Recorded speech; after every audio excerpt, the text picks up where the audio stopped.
आए हुए सभी पुण्य आत्माओं को मेरा नमस्कार। आज गुरु पूर्णिमा के उत्सव में कुछ संत, कुछ जैन मुनि भी शामिल हुए हैं। आज उनके साथ एक चर्चा सत्र होने वाला है, तो उस चर्चा सत्र का आपको आध्यात्मिक प्रगति के लिए लाभ होगा, ऐसा मेरा मानना है। आइए अब हम उस चर्चा सत्र को शुरू करते हैं। सर्वप्रथम श्री प्रशांत मुनि जी से चर्चा होगी।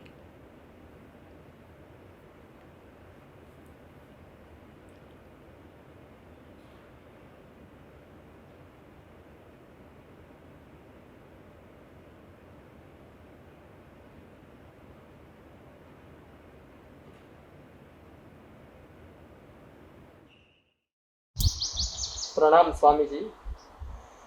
आपने एक संदेश में कहा था कि नासिक रोड के ऊपर जो जैन तीर्थ है मानस मंदिर, उसमें एक वृक्ष है, वहाँ का चैतन्य ऊर्जा बहुत अच्छी है। लेकिन ये देखने को अभी मिल रहा है कि वहाँ लोग अपनी मान्यता पूर्ण करने के लिए बहुत सारे नारियल वहाँ बांध के लटका के रखे। तो क्या ये करना उचित है? और अगर ऐसा सब लोग करते हैं तो वो स्थान का चैतन्य कम हो जाता है या उसमें कुछ हानि होती है, ऐसा कुछ हो सकता है? तो कृपा करके इसके ऊपर आप मार्गदर्शन करें। एक बार अहमदाबाद में एक महाराज साहब ने ध्यान शिविर का आयोजन कर मुझे वहाँ आमंत्रित किया था। तो वहाँ ध्यान के ऊपर चर्चा हुई, ओरा के ऊपर चर्चा हुई, आभामंडल पे चर्चा हुई और वहाँ विषय निकला कि जिस प्रकार से कोई संत, कोई महात्मा किसी निश्चित स्थान पे काफ़ी समय तक साधना करता है, तो वो उसकी साधना का प्रभाव वहाँ की आसपास की वृक्षों पे, आसपास के स्थानों पे स्थायी रूप से हो जाता है। यानी देखिए क्या होता है, एक आध दफ़े किसी गुरु ने किसी शिष्य को ऊर्जा प्रदान करी तो आवश्यक नहीं कि वो शिष्य उस ऊर्जा को संभाल के रखेगा ही। लेकिन अगर किसी गुरु ने किसी पत्थर को ऊर्जा प्रदान की तो पत्थर निश्चित उस ऊर्जा को संभाल के रखेगा। क्या कारण है?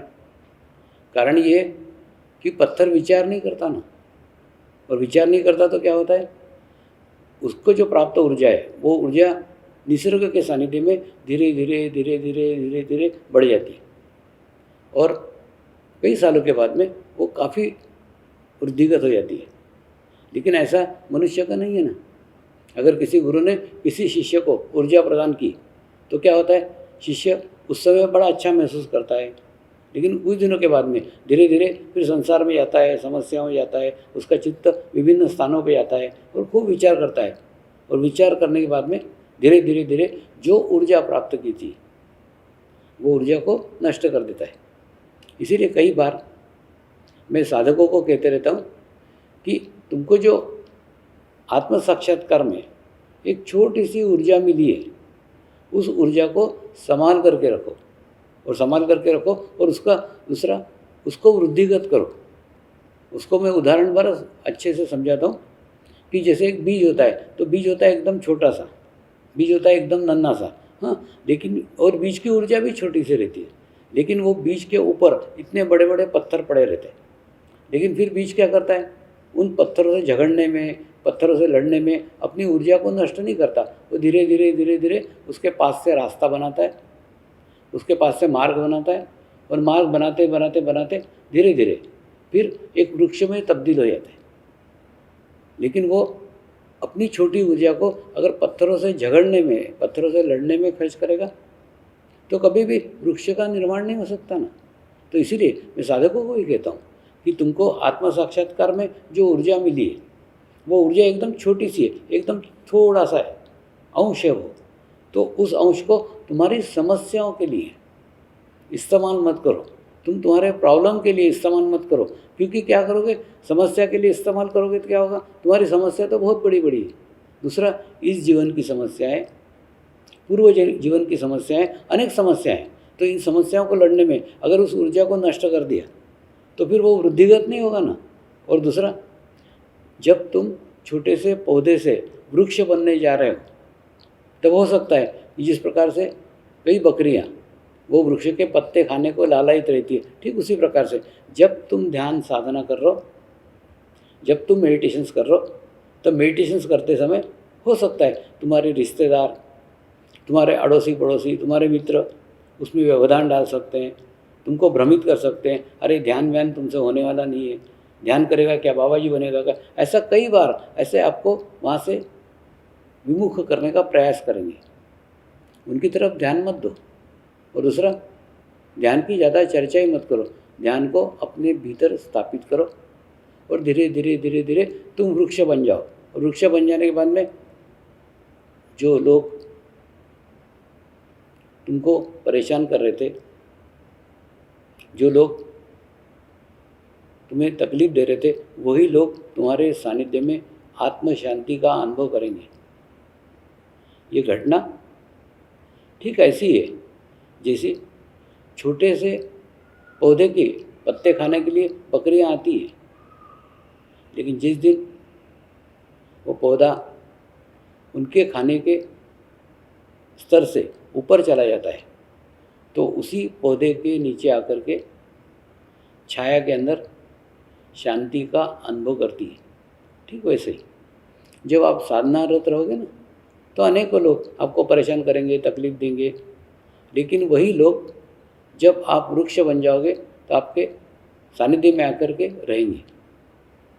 इसीलिए किसी भी स्थान के ऊपर कोई सिद्ध, कोई महात्मा अगर साधना करता है तो उसका प्रभाव वहाँ बना ही रहता है, और प्रभाव इतना रहता है कि उसके इच्छा के बगैर उसके एरिया में भी कोई नहीं आ सकता।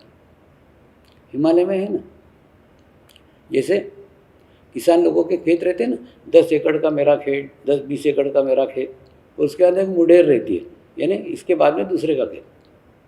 ऐसे हिमालय में पहाड़ बने हुए हैं। एक पहाड़ के ऊपर अगर कोई सिद्ध बैठा हुआ है तो पूरे पहाड़ के ऊपर उसकी ऊर्जा स्थापित हो जाती है। और दूसरा, वो ऊर्जा का अनुभव आदिवासी लोग भी अनुभव करते हैं ना, लेकिन वो कभी भी उसको देवता के रूप में पूजते हैं, उस पहाड़ पे चढ़ने का प्रयास कभी नहीं करते, क्योंकि उसके आसपास पूरा उसका ऊर्जा क्षेत्र निर्माण हो जाता है और सालों रहते वो इतने समरस हो जाते हैं निसर्ग के साथ कि वो और पहाड़ अलग नहीं रह जाते, वो और वृक्ष अलग नहीं रह जाते, वो और पत्थर अलग नहीं रह जाते, सब में समरसता स्थापित हो जाती है। वास्तव में ध्यान करना यानी क्या? ध्यान करना यानी अपने अस्तित्व को शून्य कर लेना। ध्यान करना यानी निसर्ग के साथ समरस हो जाना। तो ऑटोमेटिकली ये लोग भी समरस हो जाते हैं, और समरस हो जाने के बाद में वो चाह कर के भी उस पहाड़ से बाहर नहीं आ सकते। और दूसरा, कोई भी व्यक्ति उनके इच्छा के बगैर उस पहाड़ पे नहीं चढ़ सकता। यानी एक आभामंडल, एक ओरा पूरे क्षेत्र को निर्माण कर लेता है, पूरे पहाड़ को घेर लेता है। वो पहाड़ का एरिया 10 किलोमीटर का हो, 20 किलोमीटर का हो, 50 किलोमीटर का, कितना भी बड़ा हो, वो पूरे एरिया के अंदर उनका प्रभाव अनुभव होता है। और ऐसा केवल हिमालय में होता है ऐसा नहीं,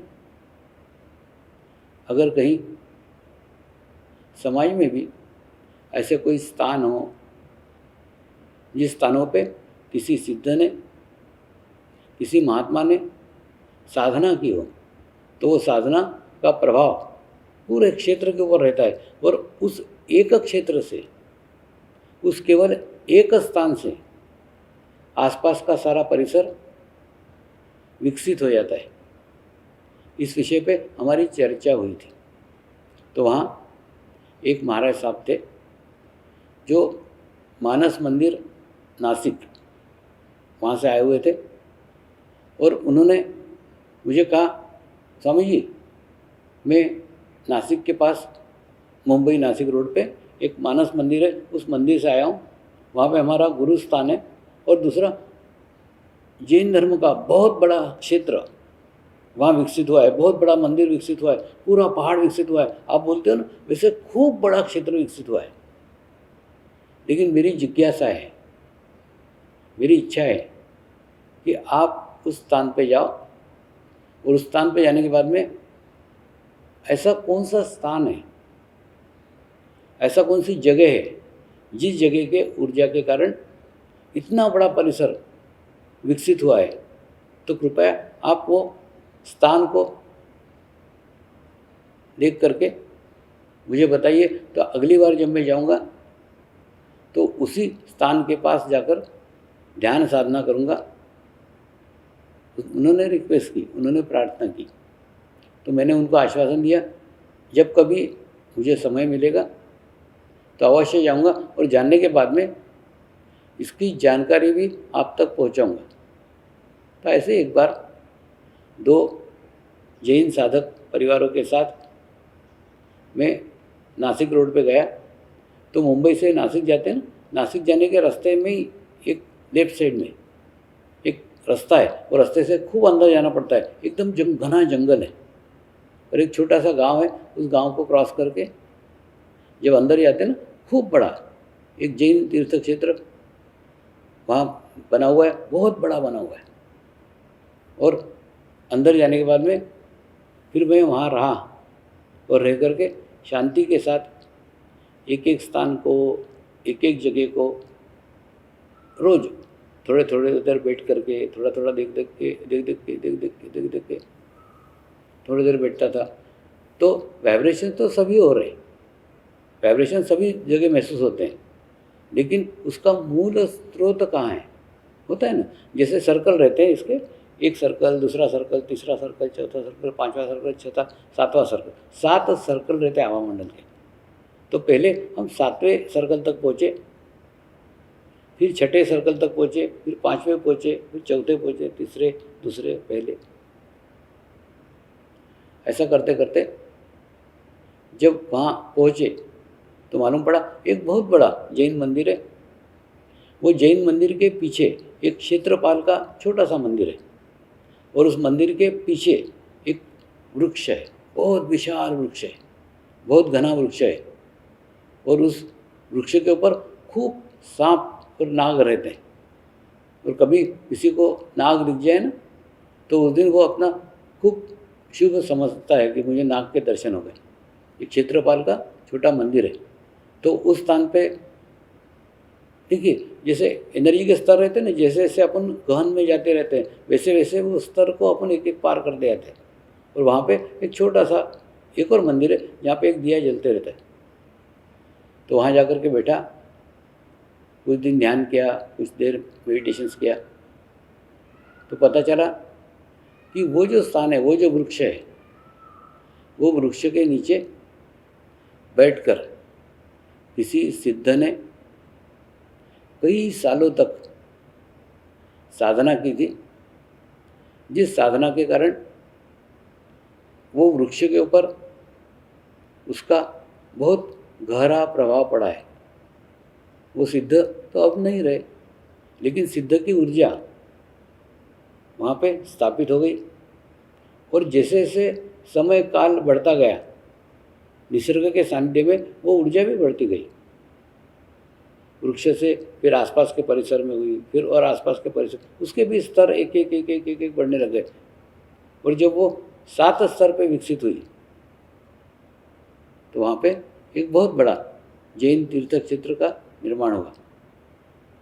तो उस दिन जब हम गए ना, तो एक नहीं अनेकों सांप, अनेकों नाग उस मंदिर में, जो छोटा मंदिर बना हुआ है ना, वो मंदिर में चले आ रहे, दीवारों पे घूम रहे थे, खंभों पे चढ़ रहे थे, खूब जगह जगह दिख रहे थे। तो जो साथ में साधक आए ना, बोले समझिए यहाँ तो एक अगर नाग के दर्शन हो जाए ना तो लोग खुश हो जाते, आज तो नाग ही नाग, सांप ही सब बाहर आ गए थे। कारण एक ही था, उनको भी ऊर्जा समझ में आ रही थी। और ऊर्जा का क्या है, ऊर्जा स्थापित रहती है, लेकिन उस स्थापित ऊर्जा को जाकर के निकालना पड़ता है। जब तक आप उसका प्रवाह चालू नहीं करेंगे तब तक वो प्रवाहित नहीं होगी, रहती है ना, एक स्थान पर रहती है, लेकिन उसकी रिसीविंग करने वाला, उसको ग्रहण करने वाला जब तक नहीं आता, जब तक वो प्रवाहित नहीं होती। ये स्थिति वैसी है जिसे माँ के स्तन में दूध तो रहता है, लेकिन जब तक बच्चा उसको चूसता नहीं है तब तक वो प्रवाहित नहीं होता। ये नैसर्गिक, जैसे ये क्रिया नैसर्गिक है ना, ऐसी वाइब्रेशंस की क्रिया नैसर्गिक है। स्थानों में ऊर्जा रहती है, स्थानों में एनर्जी रहती है, लेकिन जब तक आप वहाँ जाओगे नहीं और आपका चित्त स्थान पे नहीं, स्थान की ऊर्जा पे जब तक नहीं रहेगा तब तक वो ऊर्जा वहाँ से प्रभावित होगी ही नहीं, वहाँ से निकलेगी नहीं। तो उस दिन जब वो प्रभावित हुई ना, तो खूब सारे नाग, खूब सारे सांप उस वृक्ष में से बाहर आ गए और मंदिर में घूम रहे थे। और उसके बाद में कुछ दिनों के पश्चात फिर मैंने वो महाराज साहब को संदेशा भिजवाया कि आपके कहने के अनुसार मैं उस स्थान पे गया था, उस जगह गया था, और उस जगह में जो क्षेत्रफल का मंदिर है, वो मंदिर के पीछे जो वृक्ष है वो वृक्ष ही मेन ऊर्जा का केंद्र बिंदु है। वो वृक्ष ही एक ऐसा है जहाँ पे लोगों ने साधना की थी, और वहाँ पे जो सिद्ध ने साधना की थी, मेडिटेशंस किया था, उसका प्रभाव वो वृक्ष के पास स्थायी रूप से हो गया है। और उसी के कारण पूरा परिसर विकसित हो गया। ये बात तो मैंने केवल उन्हीं को कही थी, लेकिन बाद में धीरे धीरे खूब सारे लोगों में वो प्रचलित हो गई, खूब सारे लोगों को उसकी जानकारी हो गई। और जानकारी होने के बाद में कुछ दिन पहले मुझे एक साधक ने चित्र भेजा कि स्वामी जी, आपने जिस वृक्ष के ऊर्जा की बात की थी, आज वो वृक्ष की स्थिति देखो क्या है। वो वृक्ष के ऊपर लोगों ने लाल कपड़े में नारियल ही नारियल बांधे हुए हैं। मैंने पहले मेरे को लगा कि जैसे फल आए, इतने फल नहीं थे वो, बाद में देखा और दूसरा ऊपर तक जाकर के नारियल बांधे। तो मुझे ऐसा लगा कि ऊर्जा की जानकारी मुझे नहीं देना चाहिए थी। मैंने मन ही मन वो वृक्ष से क्षमा मांगी कि मेरी इस गलती के कारण आज आपको इतने नारियल का वजन सहन करना पड़ रहा है। देखिए, किसी भी स्थान पे जाओ ना, किसी भी जगह जाओ, तो उस ऊर्जा का आनंद लो ना। उस ऊर्जा के क्षेत्र में भी तुम्हारी समस्या लेकर के जाते हो, तुम्हारे प्रॉब्लम लेकर के जाते हो। और दूसरा देखो, जैसे इजराइल के अंदर एक दीवार है, वो दीवार के अंदर लोग अपनी समस्या, अपनी प्रॉब्लम जो कुछ है ना, एक चिट्ठी में लिख के वहाँ छोड़ के आ जाते हैं। बाद में एक पुजारी आता है, वो महीने 15 दिन में वो सब चिट्ठियाँ ले के एक जगह जला देता है। यहाँ तक तो बात समझ में आती है। इस समस्या का क्या है मन में? समस्या पे जितना आप चित्त डालोगे, समस्या उतनी वृद्धिगत होगी। चित्त खाद है। आप अगर गुलाब के झाड़ को डालोगे तो गुलाब के झाड़ को विकसित करेगा। आप अगर कांटे के झाड़ को डालोगे, कांटे को झाड़ को विकसित करेगा। यानी चित्त का गुणधर्म है बढ़ाना। आप कहाँ डाल रहे हो वो आपके ऊपर निर्भर है ना, वो तो वृद्धिगत करेगा। जहाँ डालोगे उसको वृद्धिगत करेगा। वैसे मनुष्य क्या करता है, होती है सांसारिक जीवन में समस्याएं होती है, अनेकों होती है, लेकिन वो समस्या छोटी सी रहती है, लेकिन वो समस्या पे चित्त डाल डाल के दिन भर उसके बारे में सोचते सोचते सोचते वो समस्या को हे बड़ी कर लेता है, और उसके बाद में फिर सोचता है मैं तो इतना छोटा सा हूँ, समस्या तो इतनी बड़ी है, अब कैसे इसको दूर करूँ। लेकिन उस समस्या को दूर किसने किया? तूने उसमें इतना चित्त डाला कि समस्या को विकसित किया। महत्वपूर्ण है, हम ना समस्या को पकड़ के रख जाते, उसको पकड़ के रखते, और पकड़ के रखते उसी के कारण वो समस्या दूर नहीं होती। आप उस समस्या को छोड़ दो ना, समस्या को छोड़ दोगे ऑटोमेटिकली समस्या दूर हो जाएगी। ऐसा ही छोड़ने का मार्ग, ऐसे क्षेत्र रहते हैं, ऐसे स्थान रहते हैं, लेकिन उन स्थानों पे जाके नारियल बांधना ये तो वैसी प्रक्रिया है जैसे एक पाइप है, उस पाइप में से खूब जोर से पानी प्रवाहित हो रहा है, लेकिन आपने उसके मुहाने के ऊपर ही जाकर के इधर एक कपड़ा बांध दिया, इधर एक कपड़ा बांध दिया, इधर एक चिंदी बांध दी, इधर एक लकड़ी ठूस दी, तो क्या होगा? ये उस पानी का प्रवाह आपको भी कम मिलेगा और लोगों को भी कम मिलेगा। मतलब आप आपका तो नुकसान कर ही रहे हो, आप लोगों का भी नुकसान कर रहे हो। माने वो प्रवाह को बहने में रुकावटें खड़ी कर रहा हो। तो उसी प्रकार से उस वृक्ष का है, उस वृक्ष में से जो ऊर्जा बह रही थी, जो चेतना शक्ति बह रही थी, उसके ऊपर आपने ये इतना सारा लोड डाल दिया, तो ये उचित नहीं है, ये ठीक नहीं है। कुछ नहीं, वहाँ जाकर के वृक्ष के पास बैठो और कुछ नहीं, सिर्फ शांत चित्त होकर के जाके बैठो, कुछ मत करो, और वहाँ की शांति के साथ ऊर्जा ग्रहण करो। आप देखोगे आपकी समस्या खुद ही हल हो जाएगी। हम क्या करते हैं, जो ऐसे ऊर्जा स्थान रहते हैं,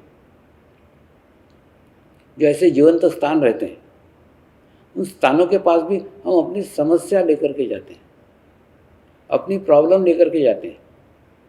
दूसरा, थोड़ा समझ लो, समस्या आत्मा की कभी नहीं होती। जितनी भी समस्याएं, जितने भी प्रॉब्लम हैं, इन सब का संबंध आपके शरीर के साथ है। आप देखो ना, किसी मृत शरीर की कोई समस्या रहती है क्या?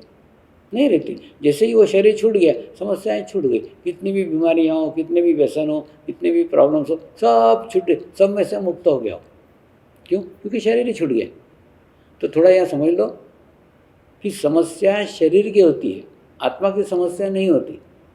और उसके बाद में हम अपना शरीर भाव जितना कम करेंगे,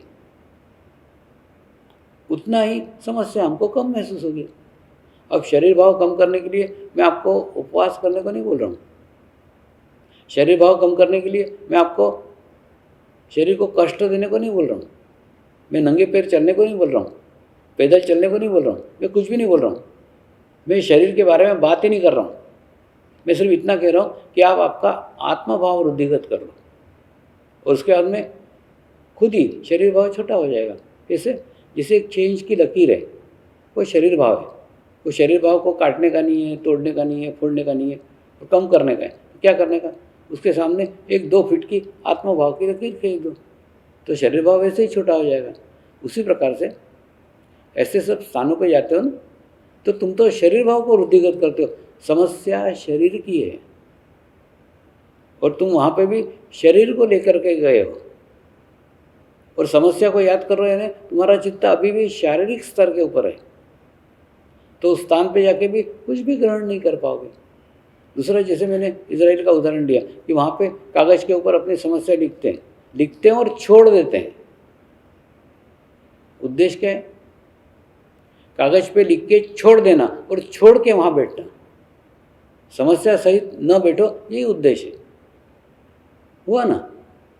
हमने भी प्रयोग किया था कि गुरु शक्ति धाम में जाने के पहले एक चिट्ठी में अपनी समस्या लिखो, और दूसरा, एक ही बार यह अवसर मिलेगा। मैंने उद्देश्य क्या था कि मनुष्य उस समस्या के लिए रुका रहे, उस अवसर के लिए रुका रहे, उसका इस्तेमाल न करे। लेकिन फिर भी साधकों ने किया, और उसके बावजूद भी छोड़ते नहीं आए ना। माने जो उस व्यवस्था का उद्देश्य था, वो उद्देश्य ही पूर्ण नहीं हुआ। कागज़ पे लिखना, देखिए कई बार हम कई चीज़ बोल देते हैं, कई चीज़ बात में कर देते हैं, लेकिन जब कोई चीज़ हम कागज़ पे लिखते हैं ना, तो पूरी एकाग्रता से लिखते हैं, पूरी ऊर्जा के साथ लिखते हैं। उसके लिए एक विशेष स्थिति की आवश्यकता होती है। लिखने के लिए आदमी 10 बार विचार करता है, 10 बार सोचता है और फिर लिखता है। तो लिखने की प्रक्रिया ऐसी है जिसमें सचमुच आप कोई समस्या कागज़ पे लिखो, पूर्ण भाव के साथ लिखो, और जहाँ पे आपका संपूर्ण भाव है, जहाँ आपका संपूर्ण विश्वास है, उस कागज़ को वहाँ छोड़ दो। ये पूरे प्रक्रिया में सबसे महत्वपूर्ण है छोड़ना। अगर कागज़ पे लिख के भी आप समस्या को पकड़ के बैठे तो कोई काम का नहीं है ना। कई लोग प्रार्थना धाम में प्रार्थना लिखवाते, लेकिन अविश्वास के साथ लिखा देंगे, हुआ तो हुआ, नहीं हुआ तो नहीं हुआ, तो नहीं होती। विश्वास के साथ लिखो ना कि प्रार्थना धाम में मैंने प्रार्थना लिखवाई तो वो पूर्ण होगी ही। ऐसा जो विश्वास करके रखते हैं ना, तो एक ही प्रार्थना में लोगों के कार्य हो जाते हैं। वास्तव में ना हम समस्या को पकड़ के रखते हैं। आप कागज़ पे लिखो, आप प्रार्थना धाम में लिखो, कहीं पे भी करो, लेकिन आपको समस्या को छोड़ते आना चाहिए। क्योंकि क्या होता है मन में, आध्यात्मिक स्थिति में सबसे बड़ी बाधा अगर मनुष्य के जीवन में कोई है ना, वो है अपेक्षा। अपेक्षा मतलब मुझे ये मिलना चाहिए, ये मेरा कार्य होना चाहिए, ये मेरी समस्या दूर होना चाहिए, ये प्रॉब्लम मेरी दूर होना चाहिए। ये अपेक्षा हमको शारीरिक स्तर के ऊपर लेके जाती है। और ये जो मार्ग है ना, ये आत्मा और परमात्मा के मिलन का मार्ग है। ध्यान आत्मा और परमात्मा के मिलन का माध्यम है। तो इस स्थान पे भी, इस जगह भी अगर आप केवल शरीर के साथ आओ और शरीर की समस्या की तरफ आपका चित्त रहे, तो ध्यान करना नहीं करना बेकार है, कोई उपयोग का नहीं। सिर्फ बैठे हो शरीर से, चित्त समस्या के ऊपर है। लोग भी देखो ना, मंदिर में जाते हैं, लेकिन वहाँ के ऊर्जा की तरफ, वहाँ के एनर्जी की तरफ, वहाँ के आभामंडल की तरफ कोई ध्यान होता है क्या? कोई ध्यान नहीं होता। सारा ध्यान अपने प्रॉब्लम पर रहते हैं। हे भगवान मेरी ये प्रॉब्लम दूर कर दो, हे भगवान मेरी, गिड़गिड़ाते हैं, रोते हैं। यानी इस बहाने जहाँ से ऊर्जा दी जा सकती है, उसी स्थान पे वो ऊर्जा ग्रहण नहीं कर पाते। तो ऐसे स्थानों पे कभी भी अपनी समस्या लेकर के मत जाओ, अपने जीवन की ना अपेक्षा लेकर के मत जाओ। कुछ नहीं, शांत चित्त होकर बैठो ना। तुम्हारी समस्या, तुम्हारी अपेक्षा जो कुछ है, वो एक कागज़ पे लिख के छोड़ के या बैठो, तो क्या होगा? वहाँ की ऊर्जा, वहाँ की शक्ति, वहाँ की एनर्जी आप ग्रहण कर पाओगे और इतने सशक्त हो जाओगे, इतने बैलेंस हो जाओगे, इतने संतुलित हो जाओगे कि तुम्हारी समस्या तुम खुद ही दूर कर सकते हो। तो इसलिए उस वृक्ष के पास भी इस प्रकार से जाना चाहिए ना। वहाँ जाकर के वो वृक्ष की ऊर्जा, वो वृक्ष की एनर्जी खराब करने की कोई आवश्यकता नहीं थी। और जो खराब किया वो बिल्कुल अच्छा नहीं किया। आवश्यकता थी वहाँ की एनर्जी लेने की, वहाँ की ऊर्जा लेने की। और वहाँ प्रयोग करके देखो ना, कोई नारियल बांध करके भी जो कार्य नहीं होगा ना, वो कार्य सिर्फ वहाँ बैठने मात्र से हो जाएगा। दूसरा, नारियल बांधा तो आपने क्या समस्या छोड़ दी? मैंने आपने उस वृक्ष को भी तकलीफ दी, उस वृक्ष को भी परेशान किया। दूसरा, नारियल कोई ऐसा थोड़ी कि जैसे फूल चढ़ाते वैसे चढ़ा दिया। नारियल बांधने के लिए कोई उसके ऊपर चढ़ा होगा। और दूसरा, मुझे बहुत दुख हुआ, इतने ऊपर तक नारियल बांधे हैं, मतलब उतने ऊपर तक वृक्ष पे लोग चढ़े होंगे। लोग चढ़े होंगे यानी जो व्यक्ति चढ़ा होगा उसके विचारों का, उसके एनर्जी का, उसके ऊर्जा का खराब प्रभाव वो वृक्ष पे भी पड़ा होगा ना। तो उसने बेचारे ने कितने लोगों को क्लियर किया होगा। तुम्हारा नारियल कोई बांधने तुम थोड़ी गए। मैंने जो आदमी को सादा चलते नहीं आता, वो आदमी का नारियल वो ऊपर बंधा हुआ, तो कैसे हुआ? किसी से बंधवाया उसने। और दूसरा, बनवाने भी उस वृक्ष को भी तकलीफ दी और बनवा करके भी तुमने समस्या छोड़ी क्या? अगर वहाँ बांध करके भी समस्या छोड़ी नहीं तो कोई उपयोग नहीं ना। कई लोग कहीं जा कर के धागा बांध करके आते हैं या कपड़ा बांध करके आते हैं, लेकिन एक्चुअली नहीं, ये सांकेतिक है। थोड़ा समझ लो इसको ये सांकेतिक है। सांकेतिक यानी तुम्हारी समस्या, तुम्हारी जैसे धागा बांधा, वहाँ जा कर के एक धागा बांध करके सांकेतिक छोड़ दी समस्या, और फिर जाके अंदर से ऊर्जा ग्रहण की। ऐसा होता है क्या? तुम धागा भी वहाँ बांधते हो और दूसरा धागा बांधने बहाने वो तुमको और तुम्हारी समस्या याद आ जाती है, अरे ये मेरी प्रॉब्लम, और दूसरा वो प्रॉब्लम के लिए ही वहाँ जाते हो। तो ऐसा कृपया मत करो। आप उस स्थान की ऊर्जा ग्रहण करो, और दूसरा किसी भी बहाने धागा बांधो, कागज़ पे लिखो, नारियल बांधो, कोई क्या बोले, किसी भी बहाने तुम समस्या को छोड़ो ना। मेन उद्देश्य वो है। तो वो उद्देश्य तो रहा बाजू में, सिर्फ तुम उसके कर्मकांड में लग गए कि कोई धागा बांध रहा है, कोई कागज़ पे, ऐसे उससे कुछ नहीं होता। ये सिर्फ क्रिया है। क्रिया महत्वपूर्ण नहीं है, महत्वपूर्ण है तुम्हारा भाव। तुम कितने भाव के साथ, कितने श्रद्धा के साथ, कितने विश्वास के साथ उसको छोड़ पा रहे हो। जितना छोड़ोगे उतने ही जल्दी क्या रहता है, आत्मा को कोई समस्या नहीं है, आत्मा को कोई प्रॉब्लम नहीं है। सारी प्रॉब्लम, सारी समस्या ना आपको है। तो इसलिए आप समस्या विहीन हो जाओ, बस बाकी समस्या हल हो जाएगी। हमारी समस्या हल करने के बीच में अवरोध हम खुद ही हैं। तो ऐसा भविष्य में भी कभी कोई किसी पवित्र स्थान पे जाओ, किसी अच्छे स्थान पे जाओ ना, तो वहाँ पे वो ऊर्जा को नष्ट मत करो। और दूसरा, कोई समस्या, कोई प्रॉब्लम लेकर के मत जाओ ना।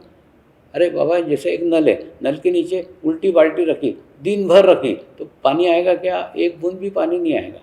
वैसा रहते हैं हम। वहाँ मंदिर में भले घंटों बैठे रहो, लेकिन वो घंटे बैठे रहते समय भी अगर हमारा चित्त हमारी समस्या पे, हमारे प्रॉब्लम पे भगवान दूर कर दे, तो कुछ होगा क्या? वहाँ की एनर्जी हम कुछ नहीं ग्रहण पा रहे हैं। तो इसलिए इतना सुनो, तो ये इच्छा है। नमस्कार।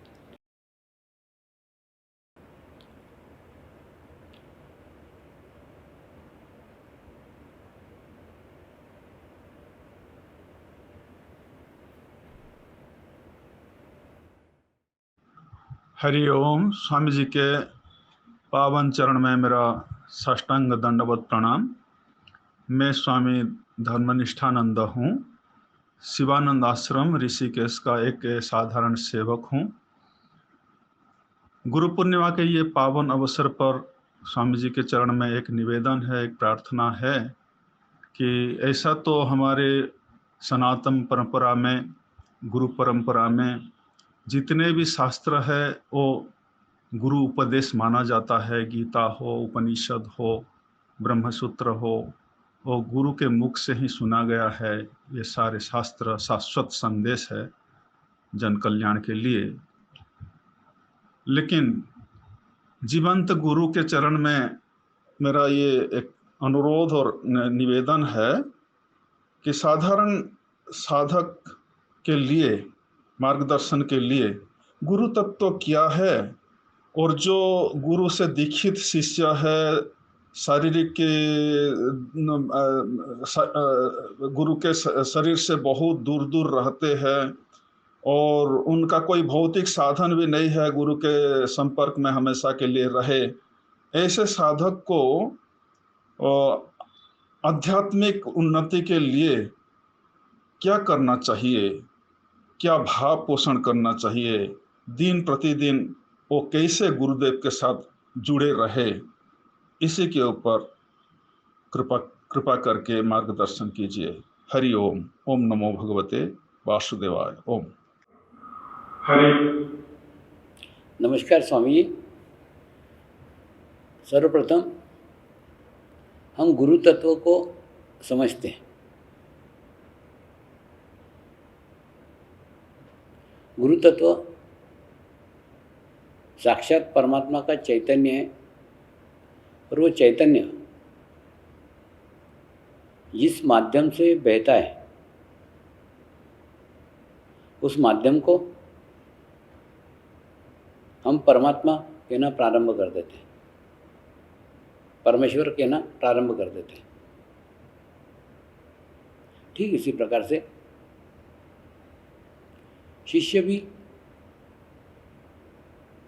जब अपने गुरु से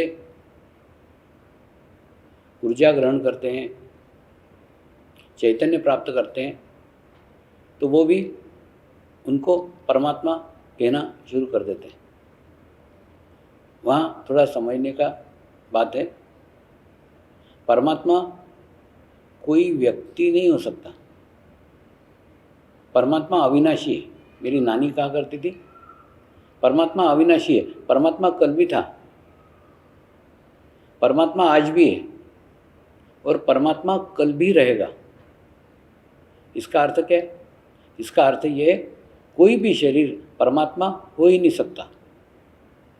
तो फिर ऐसा क्यों कहा गया है कि गुरु साक्षात परब्रह्म, यानी साक्षात अगर परमात्मा कोई है, परमेश्वर कोई है, तो वो गुरु है। ऐसा क्यों कहा गया है? अब इसके ऊपर आज हम चर्चा करेंगे। वास्तव में गुरु को परमात्मा नहीं कहा है, गुरु के भीतर से बहने वाले चैतन्य को परमात्मा कहा है। और चैतन्य किस माध्यम से बह रहा है? गुरु के शरीर के भीतर की आत्मा के भीतर से बह रहा है। तो अगर हम गुरु को एक सामान्य शरीर समझते हैं, जैसे हम शरीर वाले वैसे वो शरीर वाला है, हमको 2 हाथ हैं उसको 2 हाथ हैं, हमको 2 पैर हैं उसको 2 पैर हैं, अगर ऐसा हम समझेंगे तो हम गुरु से कुछ भी ग्रहण नहीं कर सकते। क्यों? क्योंकि हम उसको सामान्य समझ रहे हैं, जैसा हम है वो है ऐसा समझ रहे हैं। जब तक हम गुरु को परमात्मा नहीं मानते, मानना समझना नहीं, मानना जब तक नहीं मानते तब तक हम उसके शरीर के परे जा ही नहीं सकते, शरीर से परे पहुंच ही नहीं सकते। वो पहुंचना आवश्यक है। तो वाइब्रेशन उसके शरीर से बह रहे हैं, लेकिन उसके शरीर के नहीं है, उसके भीतर जाने की आवश्यकता है। इसी घटना को मैं थोड़ा समझाने का प्रयास करता हूँ। इंग्लैंड में पेंद्रू नामक एक स्थान है, वहाँ पे एक बार मैंने सब अंग्रेज पत्रकारों का शिविर लिया। शिविर लेने के पश्चात एक अंग्रेज महिला पत्रकार मुझे शिविर के बाद मिलने के लिए आई और उस पत्रकार ने कहा, स्वामी जी आपको भी 2 हाथ हैं, मेरे को भी 2 हाथ हैं, आपको भी 2 पैर हैं, मेरे को भी 2 पैर हैं, आपके भी शरीर में खून बहता है, मेरे भी शरीर में खून बहता है, हम दोनों समान तो हैं, एक जैसे तो हैं, दोनों एक जैसे दिख रहे हैं। तो आप विशेष कैसे हो सकते हैं? आप विशेष हैं, ये मुझे महसूस हुआ, मुझे अनुभूति हुई, लेकिन मैं मेरे पत्रकार बंधुओं को कैसे समझाऊं कि आप कोई विशेष व्यक्ति है? क्योंकि प्रत्येक स्थान को, प्रत्येक व्यक्ति को एक अलग नज़रिए से देखना हमको पत्रकारिता में सिखाया जाता है। तो कोई भी पत्रकार वो मानने को ही तैयार नहीं होगा कि आप कुछ विशेष है, आप कुछ अलग है। तो उनको कैसे समझाऊं? तो उस समय ना हम ऐसे बगीचे में बैठे थे और पीछे वेल्स का एक बहुत बड़ा पहाड़ था। उस पहाड़ के उस उच्च शिखर की तरफ इशारा करके मैंने कहा, वो उच्च शिखर पे प्रत्येक व्यक्ति चढ़ना चाहता है, प्रत्येक व्यक्ति की इच्छा है कि उस उच्च शिखर पे पहुँचे, लेकिन पहुँचने का मार्ग मालूम नहीं है, पहुँचने का रास्ता मालूम नहीं है। लेकिन एक व्यक्ति 65 साल में धीरे धीरे धीरे धीरे धीरे धीरे उस स्थान पे पहुँचा, उस जगह पहुँचा और जगह पे पहुँचने के बाद में वहाँ बैठा नहीं रहा। वहाँ के स्थान का, वहाँ के ऊंचाई का, वहाँ के आध्यात्मिक स्थिति का आनंद लेते हुए बैठा नहीं रहा। उसके मन में करुणा थी, उसके मन में दया भाव था, उसके अंदर देने की तीव्र इच्छा थी कि जो ऊंचाई, जो स्थान, जो जगह मुझे मेरे जीवन में मिला है, वो स्थान, वो ऊंचाई, वो जगह प्रत्येक मनुष्य मात्र को मिलना चाहिए। इतना विशाल दृष्टिकोण उसका था। और ऐसा दृष्टिकोण लेकर के वो धीरे धीरे नीचे आया।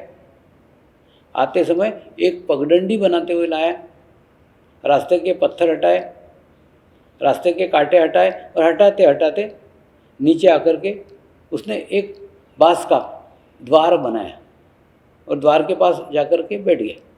और उसके बाद में जो भी व्यक्ति आते थे उस पहाड़ के ऊपर ऊंचाई पे चढ़ने की इच्छा लेकर के आते थे, उन लोगों को वो कहता था ये पगडंडी जो बनी हुई है ना, इस पगडंडी से मैं उस उच्च शिखर तक जा कर के आया हूँ और उसके बाद में यहाँ से अगर आप जाओगे तो सीधे उस उच्च शिखर पे पहुँचोगे। वो मुक्त स्थान है, वो मुक्त जगह है। तो उसके बात के ऊपर विश्वास करके एक नहीं, हजार नहीं, लाखों लोग उस पगडंडी से धीरे धीरे धीरे धीरे धीरे धीरे उस ऊंचाई तक पहुँचे। तो उस पगडंडी के मिट्टी में और पहाड़ के मिट्टी में कोई अंतर नहीं है। पहाड़ पे कहीं से भी चढ़ा जा सकता है, लेकिन पगडंडी वो विशेष स्थान है, पगडंडी वो विशेष स्थिति है जहाँ से जाने पे सीधा पहाड़ पे पहुँचा जा सकता है। और वहाँ पे पगडंडी से लाखों लोग पहुँचे हैं। तो पगडंडी की मिट्टी और पहाड़ की मिट्टी में कोई अंतर नहीं, दोनों मिट्टी समान है, एक जैसी है। लेकिन पगडंडी की मिट्टी वो मिट्टी है जिसको लाखों लोगों ने अपनाया है। तो तेरे और मेरे में कोई अंतर नहीं। जिस प्रकार मिट्टी में कोई अंतर नहीं ना, वैसे तेरे और मेरे में कोई अंतर नहीं है। सिर्फ अंतर ये, मेरे शरीर के भीतर वो आत्मा है जो आत्मा अपने जीवन काल में लाखों लोगों के साथ जुड़ी हुई है, लाखों आत्माओं के साथ जुड़ी हुई है। और लाखों आत्माएं इस भीतर की आत्मा के साथ जुड़ी हुई है। बस उस आत्मा का अंतर है, बाकी तेरे और मेरे में शरीर का कोई अंतर नहीं। बस यही स्थिति है। गुरु हमारा ही जैसा है, 2 हाथ का है, 2 पैर का है, लेकिन उसके भीतर की आत्मा विशेष है। मैं मेरे जीवन काल की घटना बताता हूँ। जब मेरे गुरुदेव ने नेपाल में हिमालय में उनकी गुफा में मुझे अनुभूति कराई, तो मेरी 3 दिन समाधि लग गई थी। और समाधि के पश्चात जब आँख खुली ना, तो मैंने मेरे गुरु को ही परमात्मा मान लिया, मेरे गुरु को ही परमेश्वर मान लिया। जबकि बचपन से ये धारणा लेके चला था कि कोई व्यक्ति परमात्मा हो ही नहीं सकता, कोई शरीर परमात्मा हो ही नहीं सकता। ये धारणा उस दिन गिर गई। क्यों? क्योंकि उस दिन मैं शरीर से परे हो गया था और उनको भी शरीर से परे अनुभव किया, यानी उनके आत्मा को अनुभव किया। और जो महसूस किया कि उनका भी शरीर माध्यम है, लेकिन परमात्मा अगर हमको उसके अंदर तक पहुंचने का है तो शरीर दरवाजा है, समझ लो ना, शरीर दरवाजा है और परमात्मा अंदर बैठा हुआ है। तो अगर अंदर पहुंचने का है तो पहले दरवाजे को तो पार करना ही पड़ेगा ना। तो जब तक हम शरीर को मानते नहीं हैं तब तक परमात्मा तक नहीं पहुंच सकते। क्योंकि हमारा, देखिए, ये साकार और निराकार वाला प्रकार है। परमात्मा निराकार है लेकिन उसका रूप साकार है। तो जब तक हम रूप के ऊपर एकाग्रता नहीं करते तब तक निराकार तक नहीं पहुंच सकते ना। तो उसी प्रकार से जैसे उनको परमात्मा माना तो क्या हुआ, मानना मेरी रिसीविंग की चरम सीमा है। तो जैसे ही चरम सीमा ये हुई ना, तो ऑटोमेटिकली क्या हुआ, मेरी रिसीविंग 100% खुल गई। और उनके अंदर जो अंतर्मुखी शक्तियाँ थी, जो सालों ध्यान करके मेडिटेशंस करके उन्होंने प्राप्त की थी, वो सभी ऊर्जा, सभी एनर्जी अनायासी मुझे प्राप्त हो गई। क्यों? क्योंकि मैं उनके आत्मा के साथ कनेक्ट हो गया। देखिए, साइंस के लैब में जैसे एक ट्यूब रहती है कि नहीं, यू ट्यूब रहती है, उसको बोलते हैं कांच की एक नदी। हाँ, वो कांच की नदी में अगर 100 ml पानी डालो तो 50 ml पानी इधर चला जाता है। ठीक उसी प्रकार से शिष्य की आत्मा का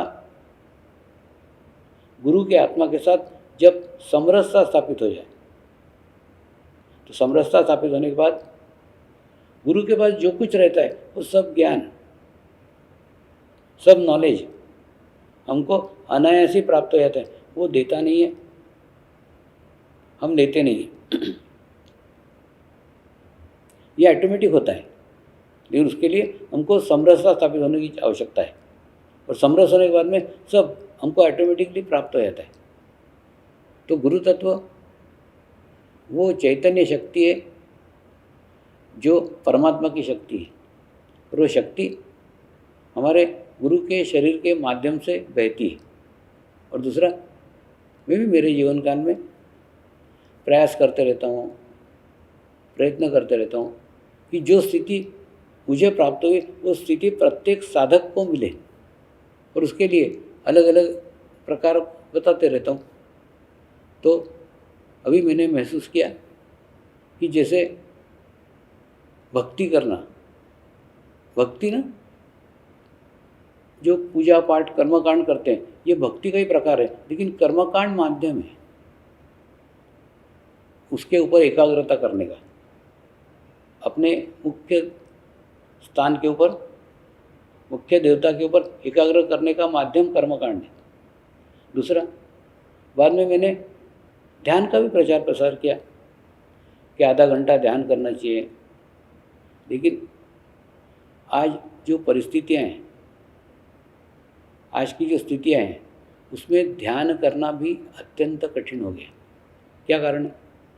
लोग कोई हिमालय में थोड़ी बैठे, लोग समाज में बैठे, तो समाज में बैठे तो समाज में जो विचार चल रहे हैं, समाज में इस समय भय के विचार है, डर के विचार है, पूरे दुनिया में मृत्यु के विचार है, सब ये मर गया, वो मर गया, वो माने सब क्या बोलते हैं ना, भयभीत विचार है। तो सारे जाकर के तुम ध्यान भी करोगे तो हृदय चक्र के आके अटक जाओगे। ऐसी स्थिति में ध्यान करना भी कठिन है ना, ध्यान करना भी मुश्किल है। तो जैसी परिस्थितियाँ रहती है वैसे चेंज होते रहता है। और दूसरा एक ध्यान रखना, गुरु कोई तालाब नहीं है, गुरु बहती नदी है, बहता प्रवाह है। वो प्रवाह अभी अलग है, बाद में अलग है, चेंजेज होते रहेंगे, समय के अनुसार उसके चेंज होते रहेगा, बदलाव होते रहेगा, क्योंकि वो जीवंत है। तो ठीक वैसा ही मेरे अंदर भी बदलाव आया, मेरे अंदर भी चेंज आया। तो मुझे ऐसा लगा कोई आसान मार्ग, कोई आसान तरीका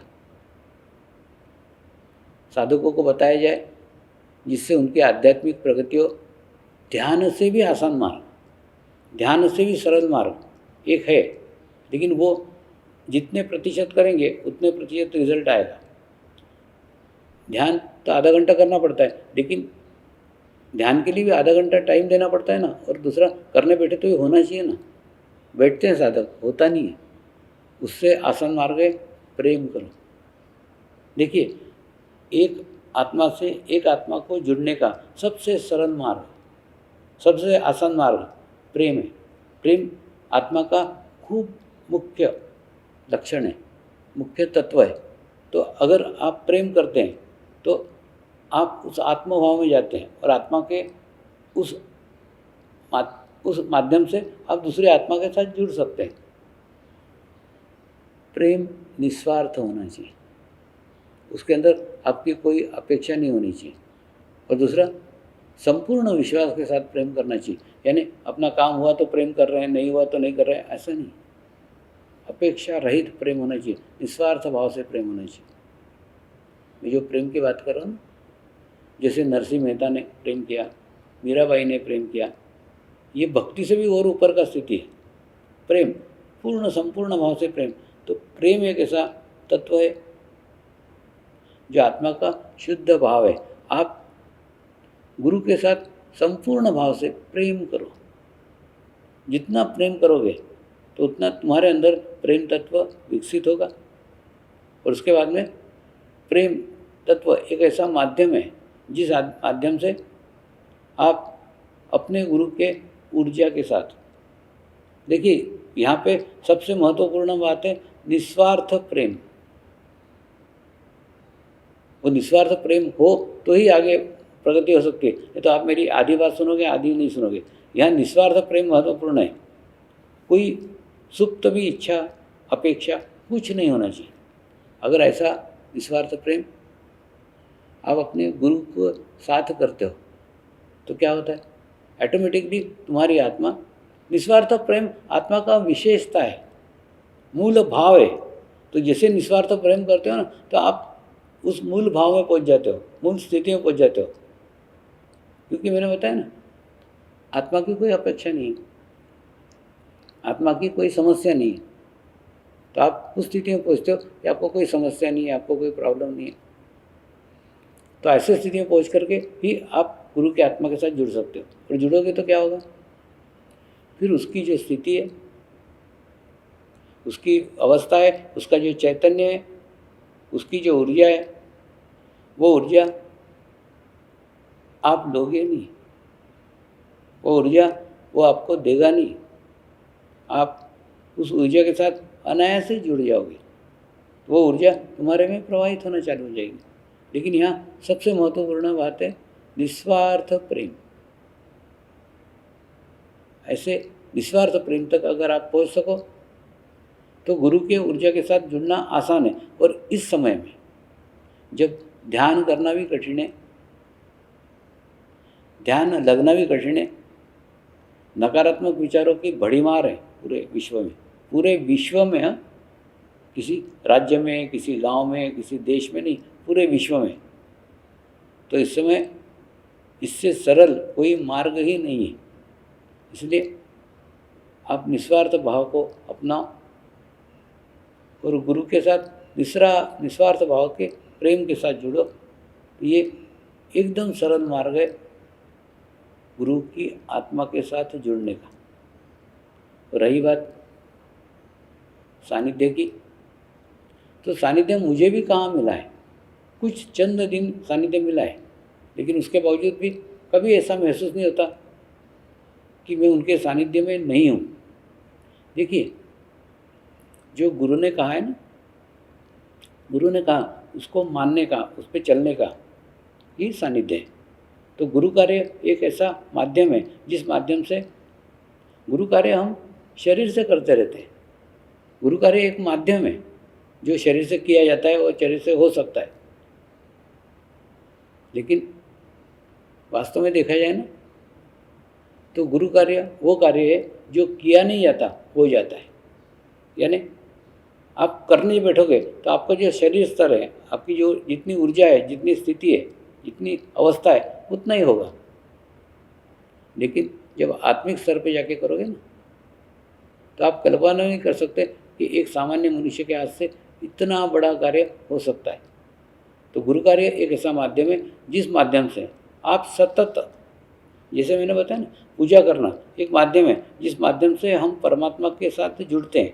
अगर निस्वार्थ भाव से पूजा करें तो बिल्कुल ठीक ऐसा ही, अगर हम निस्वार्थ भाव से गुरु कार्य करते हैं तो निस्वार्थ भाव से किए गए गुरु कार्य के माध्यम से हम उसकी आत्मा के साथ जुड़ते हैं।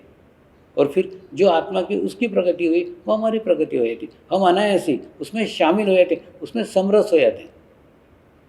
वही समरस होने की अत्यंत आवश्यकता है। या आज के युग में, आज के समय में, जिस समय विचारों का कोलाहल पूरे विश्व के अंदर है, ऐसे समय ये निस्वार्थ प्रेम का भाव, निस्वार्थ गुरु कार्य का भाव आपको गुरु के साथ जोड़ता है। तो आप कितने दूर रह रहे हो, कितने पास रह रहे हो, उससे कुछ महत्व नहीं है ना। अब कई साधक हैं जिनको मेरा सानिध्य सतत मिला था, सतत कई सालों तक मिला था, और उसके बाद में अब छूट गए। लेकिन छूट गए तो भी उनको कुछ फ़र्क नहीं पड़ा, क्योंकि जिस समय में उनको शरीर का सानिध्य मिला था, उस समय में वो चित्त शरीर पे नहीं था, आत्मा पे था। तो ऑटोमेटिकली क्या हुआ, वो आत्मा के साथ जुड़ गए। और दूसरा, गुरु कार्य पकड़ लिया ना। गुरु कार्य एक ऐसा माध्यम है जिस माध्यम से आप गुरु के साथ सतत रहते हो। आज भी, इस समय भी मुझे नहीं लगता कि मैं अकेला हूँ, मेरे साथ सदैव 11 गुरु सदैव रहते ही, साथ में रहते ही, उनका सानिध्य सदैव महसूस करता हूँ। मुझे सदैव ऐसा लगता है मैं 11 गुरुओं के सानिध्य में हूँ, और उनके एनर्जी, उनके ऊर्जा, उनके आशीर्वाद मुझे मिलते ही रहते हैं, और उन्हीं के द्वारा। इसीलिए कभी भी एक तो अकेला महसूस नहीं करता हूँ, और दूसरा कोई भी कार्य, मेरा कार्य ऐसा सोचता ही नहीं हूँ। मैं सोचता हूँ कि गुरु का कार्य है, गुरु करेंगे। मैं तो केवल एक पहुँचाने का कार्य करता हूँ, कोई भी कार्य ये होना चाहिए बस। वो पहुँचा दिया, बाकी कुछ आगे सोचने का नहीं। और अपना का कुछ करता तो वास्तव में देखा है ना, अपन सोचते हैं कि गुरु कुछ करेगा, गुरु कर्ता भाव के परे है। जहाँ कर्ता समाप्त हुआ ना वहाँ गुरु प्रकट हुआ, जहाँ करता है वहाँ गुरु नहीं है ना। तो अपने को लगता है कि गुरु हमारा कुछ कर देगा। अरे बाबा, गुरु स्थान वो स्थान है जहाँ कुछ कार्य किया नहीं जाता, वहाँ कार्य घटित हो जाता है। किया नहीं जाता, घटित हो जाता है कैसे? जैसे मैंने बताया ना यूट्यूब का उदाहरण, इसके अंदर 100 ml पानी डाला तो 50 ml पानी इधर डालते हैं क्या? नहीं डालते, चला जाता है, अनायास से जुड़ जाता है। बिल्कुल ठीक ऐसा ही गुरु सानिध्य भी ऐसा ही है। आप गुरु सानिध्य के साथ जुड़ो तो ऑटोमेटिकली उनकी ऊर्जा, उनकी एनर्जी वो देंगे नहीं, लेकिन वो ऊर्जा, वो एनर्जी आपके साथ पहुंच जाएगी।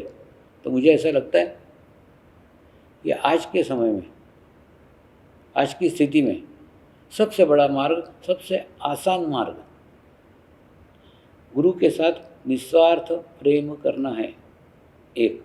और जिस दिन तुमने उनको अपने जैसा सामान्य समझ लिया, अपने जैसा, वो अपने जैसे दिखते हैं, वो अपने जैसे है नहीं, तो दिखना और है में अंतर है।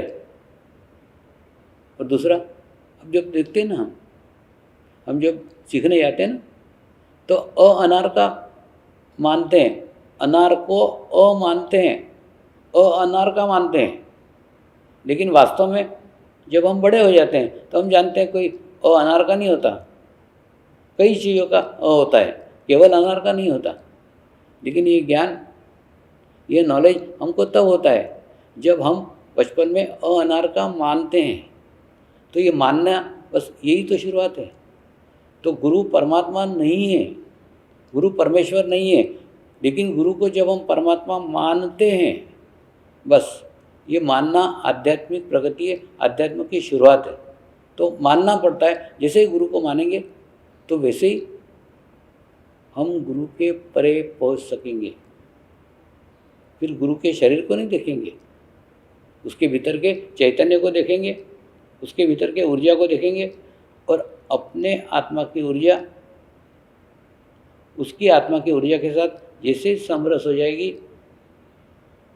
गुरु देगा नहीं, हम लेंगे नहीं, एक प्रक्रिया घटित हो जाएगी। गुरु की ऊर्जा धीरे धीरे धीरे धीरे हमें प्राप्त हो जाएगी। इसलिए दो ही बातें याद रखो, गुरु का व्यवहार कितना भी सामान्य हो, ये सामान्य व्यवहार दिखाना उसकी माया है। उस माया के चक्कर में कभी मत पड़ो। गुरु कितना भी सामान्य व्यवहार करे, वो कैसा भी, उसके व्यवहार को देखो ही मत। वो आचार्य नहीं है। देखिए, आचार्य ने जो आचार विचार से जो जाना जाता है, जिसके आचार विचार उच्च है, वो आचार्य है। गुरु आचार्य नहीं है। गुरु शरीर के आचरण के परे है। इसलिए आचरण से गुरु को जाना ही नहीं जा सकता, गुरु को पहचाने नहीं जा सकता। देखिए, कई गुरु थे जिनके पास में तुम जाओ ना तो बड़े बड़े पत्थर फेंक के मारते थे, लेकिन वो पत्थर किसी को भी आज तक लगा नहीं।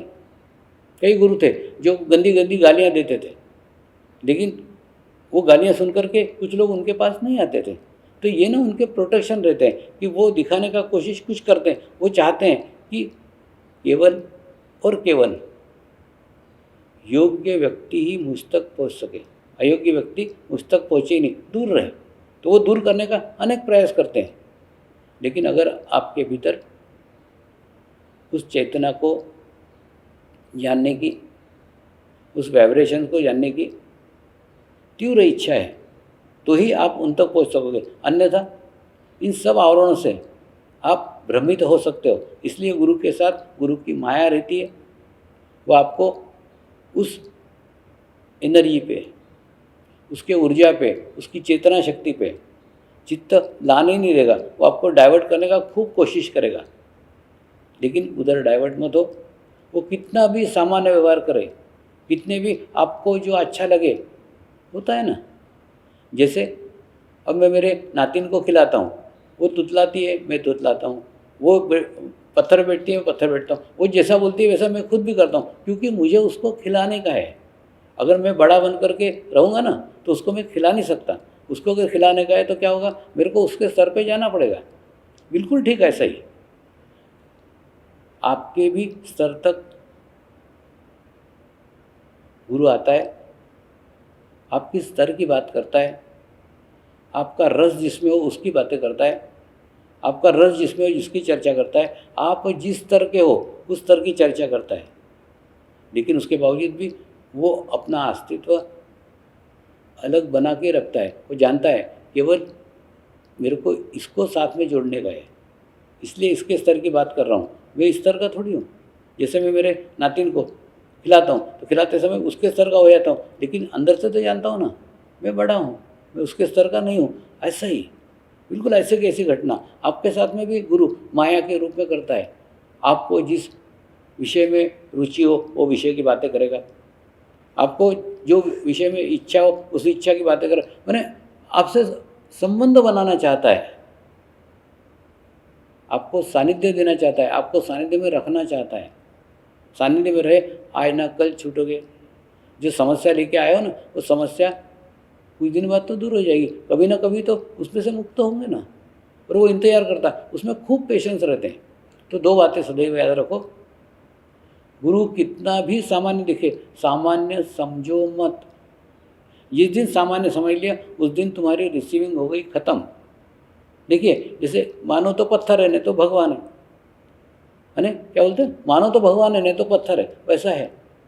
अगर हम किसी मंदिर में जाते हैं और उस पत्थर की मूर्ति को भगवान समझ के झुकते हैं तो हमारे झुकने का, हमारे खाली होने का वो निमित्त हो जाता है और उसके बाद में हम रिक्त हो जाते हैं, हमको अच्छा लगता है। लेकिन अगर हम उसको पत्थर समझेंगे तो वो स्थान हमारे लिए कोई उपयोगी नहीं रहेगा। तो उसी प्रकार से अगर शिव बाबा को मैंने सामान्य व्यक्ति माना होता तो आज आध्यात्मिक प्रगति नहीं हो सकती थी, क्योंकि दिखने को तो वो सामान्य ही थे। और दूसरा एक देखो ना, गुरु कोई एक व्यक्ति नहीं है। गुरु को व्यक्ति समझना ये हमारी दूसरी भूल है। व्यक्ति नहीं है गुरु, ऊर्जा परमात्मा का आज का वर्तमान का माध्यम है। अब ध्यान से सुनो, गुरु परमात्मा के ऊर्जा का वर्तमान का माध्यम है। ये माध्यम कल भी था, ये माध्यम आज भी है और ये माध्यम कल भी रहेगा। लेकिन अगर हम वर्तमान में हैं, अगर हम ध्यान करते हैं तो हम प्रेजेंट में रहेंगे। देखिए ध्यान करना है नहीं क्या, वर्तमान में रहना। लेकिन सर्वसामान्य मनुष्य वर्तमान में नहीं जीता है और वो भूतकाल में जीता है, और भूतकाल के कारण उसको भूतकाल के ही भगवान मालूम है। परमेश्वर के जो रूप होके गए हैं वही उसको मालूम है। क्यों? क्योंकि वो वर्तमान में नहीं है, तो वो भूतकाल के रूपों के कारण वो उन्हीं से जुड़ा रहता है, लेकिन वर्तमान के रूप को कभी खोजने का कोशिश ही नहीं करता। और ये चीज़ मुझे तो बचपन में समझ में आ गई थी। मैंने नानी को कहा था, नानी मुझे वर्तमान का भगवान खोजने का है, आज का भगवान खोजने का है। और आज का भगवान जिस दिन मुझे मिलेगा उस परमात्मा को, उस परमेश्वर को मैं सब में बांटूंगा, सबको उसका परिचय करूंगा। तो दूसरा, उसके लिए जितने कर्मकांड बोले सब कर्मकांड किए, लेकिन कोई कर्मकांड से परमात्मा मिला ये समाधान कभी नहीं मिला।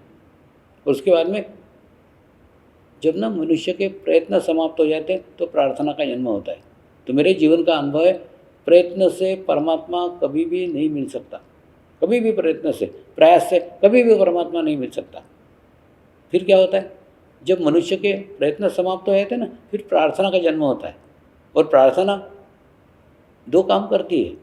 एक तो हमारे शरीर के अहंकार को कम करती है, मुझसे नहीं हो सकता, मैं नहीं कर सकता, ये महसूस हो जाती है। और उसके बाद में परमात्मा हमको हमसे भी उच्च कक्षा की ऊर्जा के साथ जोड़ती है। तो जब मैंने प्रार्थनाएं करना चालू की तो क्या हुआ, प्रार्थना करने बाद में तब कहीं मेरे जीवन में साक्षात परमात्मा आया, जीवंत परमात्मा आया, वर्तमान का परमात्मा आया। और परमात्मा आने के बाद में जो अनुभूति प्राप्त हुई, वो अनुभूति से अनुभव किया कि परमात्मा की खोज खत्म हो गई, परमेश्वर की खोज खत्म हो गई, बस। और उसी परमात्मा मान लिया। क्यों? क्योंकि परमात्मा की खोज समाप्त हो गई। देखिए, जब तक आप गुरु को परमात्मा नहीं मानते, तब तक आप उसकी आत्मा के साथ नहीं जुड़ सकते। और जब तक आत्मा के साथ नहीं जुड़ सकते, तब तक उसके अंदर की आध्यात्मिक स्थिति आप ग्रहण नहीं कर सकते। क्यों? उसका जो कुछ ज्ञान है, जो कुछ नॉलेज है, जो कुछ विशेष है उसके अंदर, वो शरीर का विशेष नहीं है ना। वो कोई पहलवान नहीं है कि वो आपको अच्छी कुश्ती लड़ाना सिखा देगा। वो कोई अच्छा तैराक नहीं है कि आपको अच्छा तैराना सिखा देगा। यानी उसके जो कुछ ज्ञान है वो शरीर का ज्ञान नहीं है, उसके आत्मा का ज्ञान है। तो आत्मा के ज्ञान के लिए आपको उसको परमात्मा मानना पड़ेगा। तो ऑटोमेटिकली क्या होगा? तो वो विशेष ज्ञान, वो विशेष नॉलेज, वो विशेष स्थिति आपको अनायास ही प्राप्त होगी। और उसके बाद में उसने सालों अंतर्मुखी रह करके जो स्थिति प्राप्त की है, वो स्थिति आपको महसूस होगी। और आपको महसूस होगा परमात्मा मेरे ही भीतर बैठा हुआ है, परमेश्वर मेरे ही अंदर बैठा हुआ है। तो जैसे ही मैंने शिव बाबा को परमात्मा माना, तो उनके अंदर की अंतर्मुखी स्थिति मुझे प्राप्त हो गई। और मुझे प्राप्त होने के बाद में परमात्मा मेरे ही भीतर है, परमात्मा मेरे ही अंदर है, इसका मुझे साक्षात्कार हुआ। और साक्षात्कार होने के बाद में फिर सारी परमात्मा की खोज खत्म हो गई। तो जैसे मेरे भीतर परमात्मा का अनुभव मैं कर रहा हूँ, वैसे प्रत्येक साधक अपने भीतर परमात्मा का अनुभव करे, स्वयं का गुरु बने।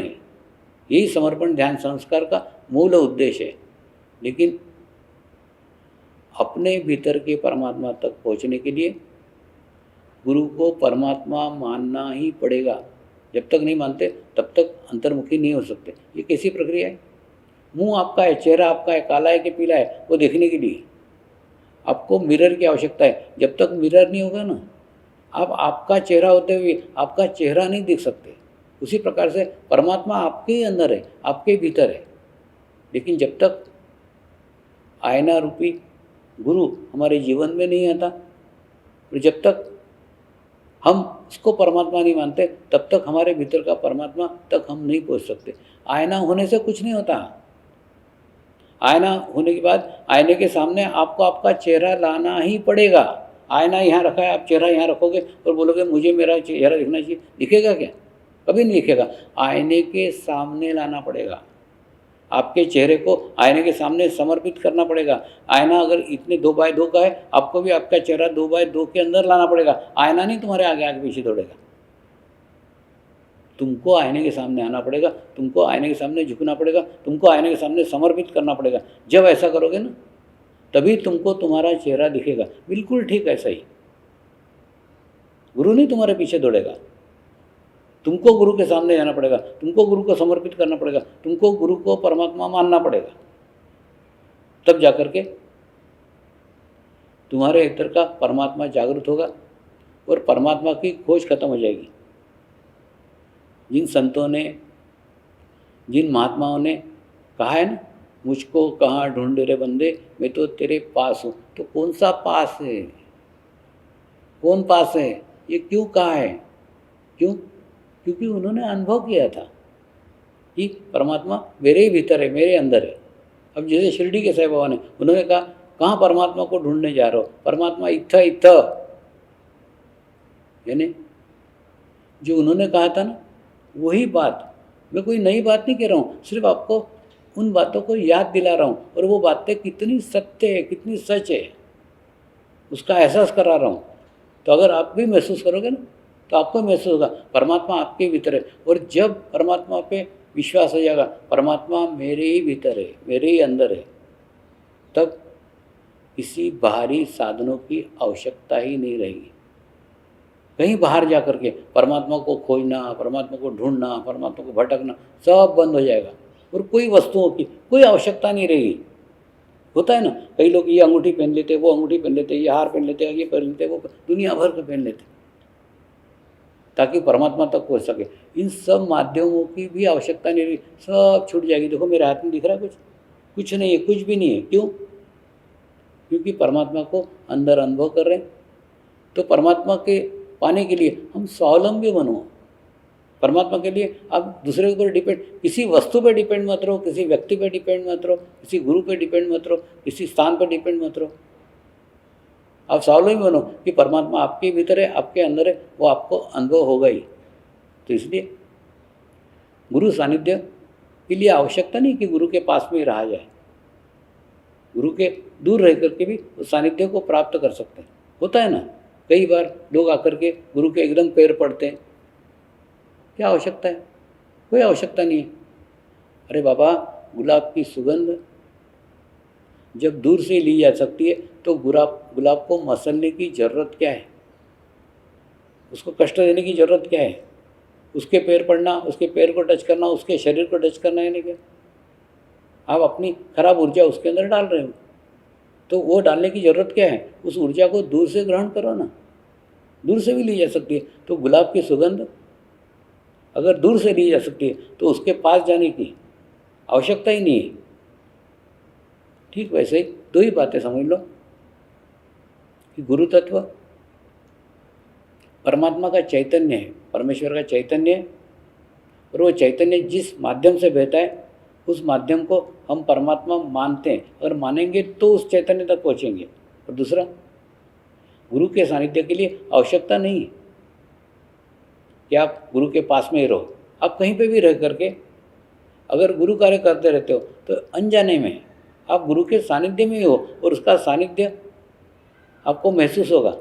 होता है ना, मैं तो लाखों करोड़ों साधकों के साथ सदैव रहता हूँ, लेकिन वो साधक मेरे साथ बहुत कम समय रहते हैं, कम टाइम रहते हैं, लेकिन जितने भी टाइम रहेंगे उनको महसूस होता है ना, अच्छा लगता है। अच्छा लगना, अच्छा यानी आत्मा को अच्छा लगता है। तो जिस समय आत्मा के साथ जुड़ती है ना, जैसे उनकी आत्मा जुड़ती है, जुड़ने के बाद में उनको अच्छा अनुभव होता है, अच्छी अनुभूति होती है। इसलिए गुरु सानिध्य कोई शरीर का सानिध्य नहीं। गुरु शरीर है ही नहीं, तो शरीर का सानिध्य, गुरु का सानिध्य कैसे हो सकता है? गुरु तो वो पवित्र और शुद्ध आत्मा है, जिस आत्मा को जुड़ने का वर्तमान काल का माध्यम निस्वार्थ प्रेम है। इस निस्वार्थ प्रेम के माध्यम से उससे आसानी से जुड़ा जा सकता है। आज के समय का ये सरल मार्ग है, ऐसा मुझे लगता है। आप भी अनुभव लेकर के देखें। दूसरा,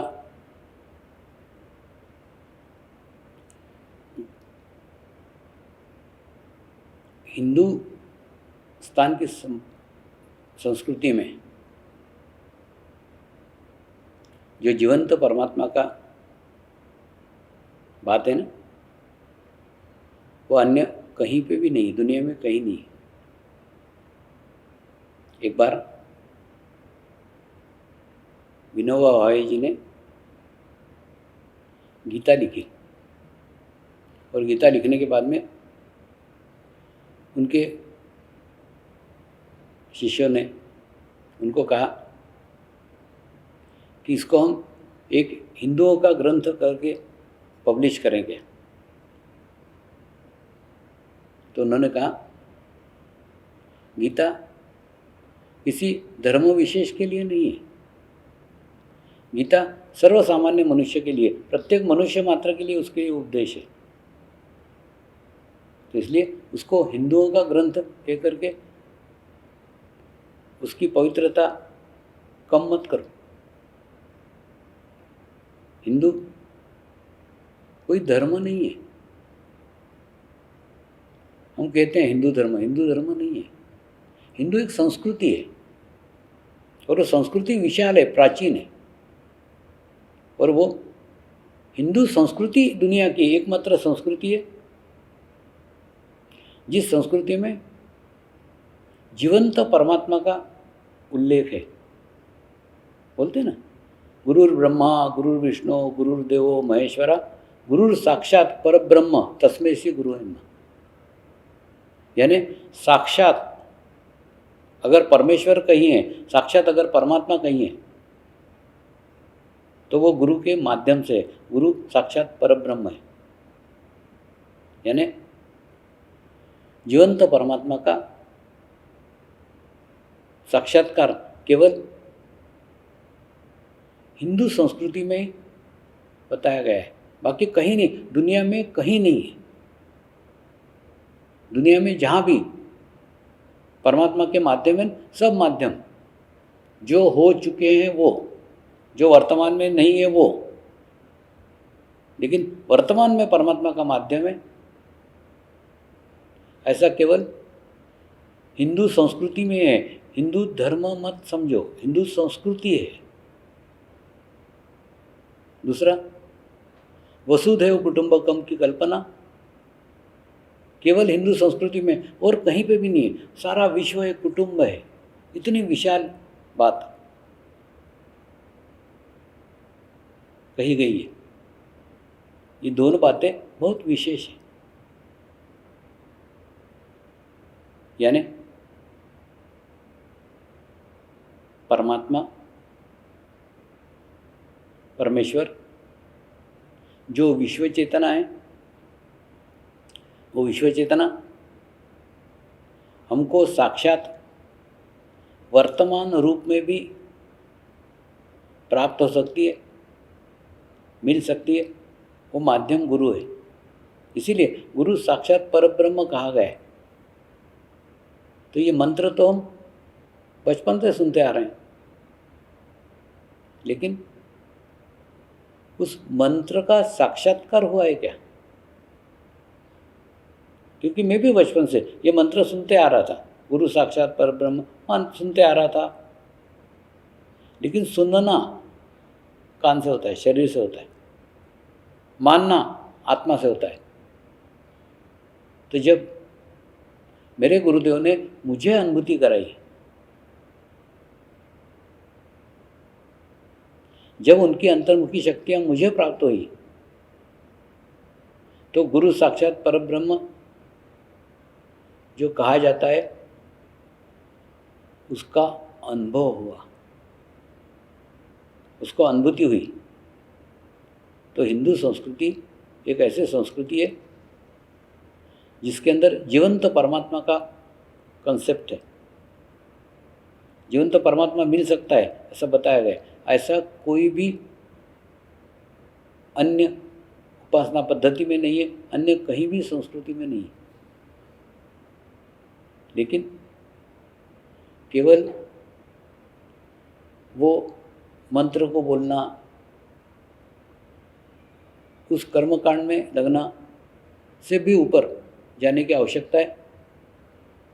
अगर हम जाते हैं तो जीवंत गुरु का अनुभव प्राप्त करते हैं, अनुभूति प्राप्त करते हैं। और दूसरा, गुरु कोई व्यक्ति थोड़ी है। अभी मेरे भी जीवन में अनेकों गुरु आए, लेकिन वो गुरुओं का चेहरा मोहरा अलग था, गुरुओं के स्थान अलग थे, गुरु दिखने में अलग थे, ऊंचाई में अलग थे, देह का आकार अलग, खूब विभिन्नता थी। लेकिन गुरुओं के शरीर पे चित्त कभी गया ही नहीं ना। सारा चित्त गुरु के भीतर की आत्मा पे गया। तो वो तो समान था, चैतन्य समान था, वाइब्रेशन से एक जैसा था।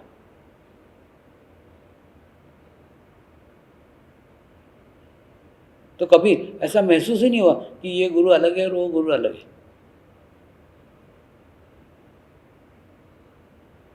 जो लोग गुरु को शरीर समझते हैं ना, वही लोग गुरु में भेद कर सकते हैं। ये मेरा गुरु, ये तेरा गुरु है, ये गुरु ऐसा है, वो गुरु ऐसा है, क्योंकि वो शरीर स्तर पे ले रहे हैं, उसको मनुष्य समझ रहे हैं, उसको शरीर समझ रहे हैं। तो गुरु शरीर नहीं, गुरु तत्व का शरीर माध्यम है। गुरु तत्व शरीर के माध्यम से बहता है। तो मेरे भी जीवन में अनेकों गुरु आए, लेकिन सबके अंदर से बहने वाला गुरु तत्व एक ही था, समान था, एक जैसा था। दूसरा ना, उनका एक सांकेतिक शब्द होता था, तेरा हंडा बहुत बड़ा है, तेरा हंडा बहुत बड़ा है, तेरा हंडा बहुत बड़ा है। ऐसे 3 बार बोलते ही थे, जबकि वो एक दूसरे को कभी मिले नहीं थे, एक दूसरे को जानते नहीं थे, पहचानते कुछ भी नहीं थे। तो मुझे लगता था शायद मेरा सर बड़ा है इसलिए मेरा मजाक उड़ाते, लेकिन ऐसा नहीं था। सबका बोलने का उद्देश्य की था, आने वाला काल, आने वाला समय,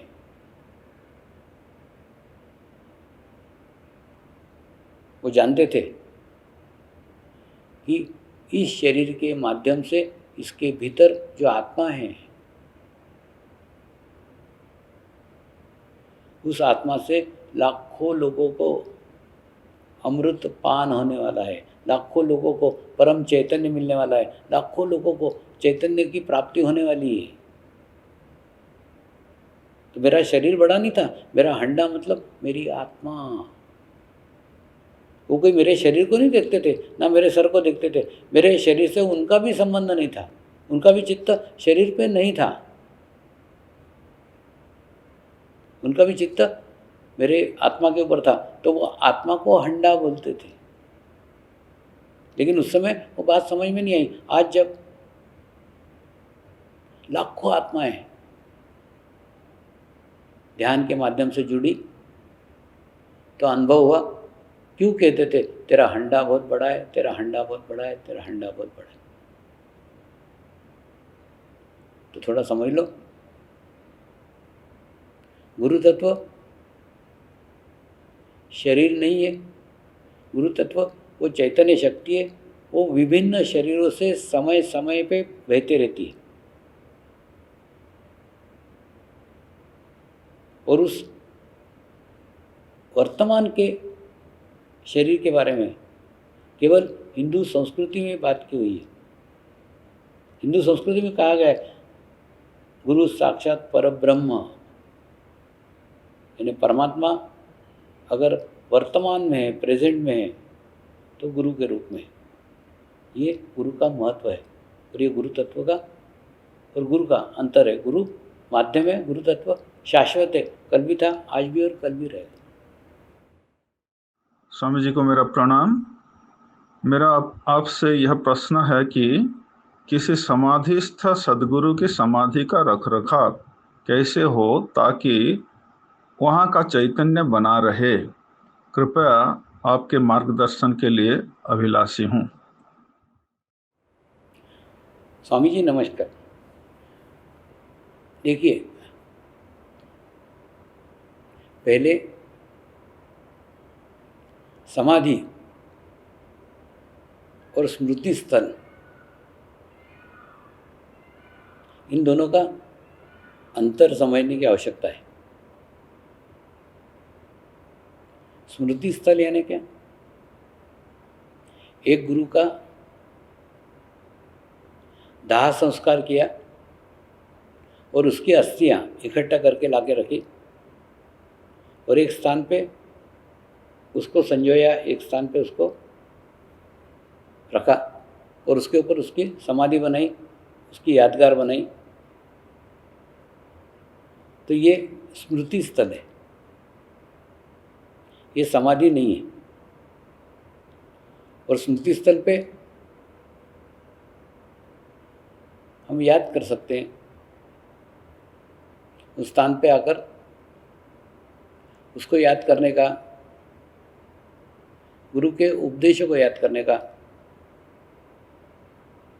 गुरु को अनुभव करने का एक स्थान, एक माध्यम, ये स्मृति स्थल बनता है। यानी हम उस माध्यम के माध्यम से गुरु के उपदेशों को याद करते हैं। उपदेश, उसने जो कुछ बातें कही है उन बातों को याद करते हैं और उस उपदेशों के माध्यम से गुरु के ऊर्जा के साथ जुड़ने का प्रयास करते हैं। तो स्मृति स्थल इस प्रकार के स्थान कहलाते हैं। दूसरा समाधि स्थल रहता है। समाधि स्थल वह स्थान है, वह जगह है जिस जगह गुरु समाधिस्थ होने के बाद में उसके शरीर को, संपूर्ण शरीर को वहाँ रखा जाता है और उसको उसके ऊपर उसकी समाधि बनाई जाती है, यानी वहाँ संपूर्ण शरीर रखा रहता है। ये अंतर है। दूसरा, समाधि सदैव सन्यासी की बनाई जाती है, गृहस्थ की नहीं। क्यों? क्योंकि हिंदू संस्कृति में एक मान्यता है कि शरीर छूटने के बाद भी आत्मा का अटैचमेंट, आत्मा का लगाव उस शरीर के साथ रहता ही है। इसीलिए आप देखो ना, व्यक्ति के मरने के बाद में उसके 12 दिन तक प्रक्रिया होती है, 12वां 13वां उसका सब होता है। तो उसका उद्देश्य क्या है? आप पूरे उस क्रियाक्रम का, उस कर्मकांड का अगर अवलोकन करो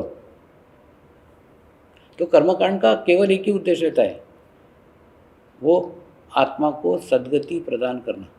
माने आत्मा को जो अटैचमेंट शरीर के साथ है, तो उसको समझाया जाता है, उसको बताया जाता है, बाबा रे अब तू मर गया है, बाबा रे अब तेरा शरीर छूट गया है, अब तू मुक्त हो गया है, अब मेरा तेरा कोई संबंध नहीं रहा, मैं थारे रिश्तेदार था, मेरा तेरा नाता था, मेरा तेरा संबंध था। ये संबंध तेरा और मेरा नहीं था, तेरे शरीर का मेरे शरीर के साथ था। अब तेरा शरीर ही नहीं रहा तो तेरा मेरा रिश्ता ही समाप्त हो गया। हमारे सारे रिश्ते समाप्त हो गए।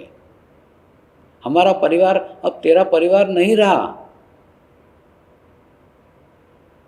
तू हमारे परिवार का हिस्सा था, लेकिन तू नहीं था, तेरा शरीर था।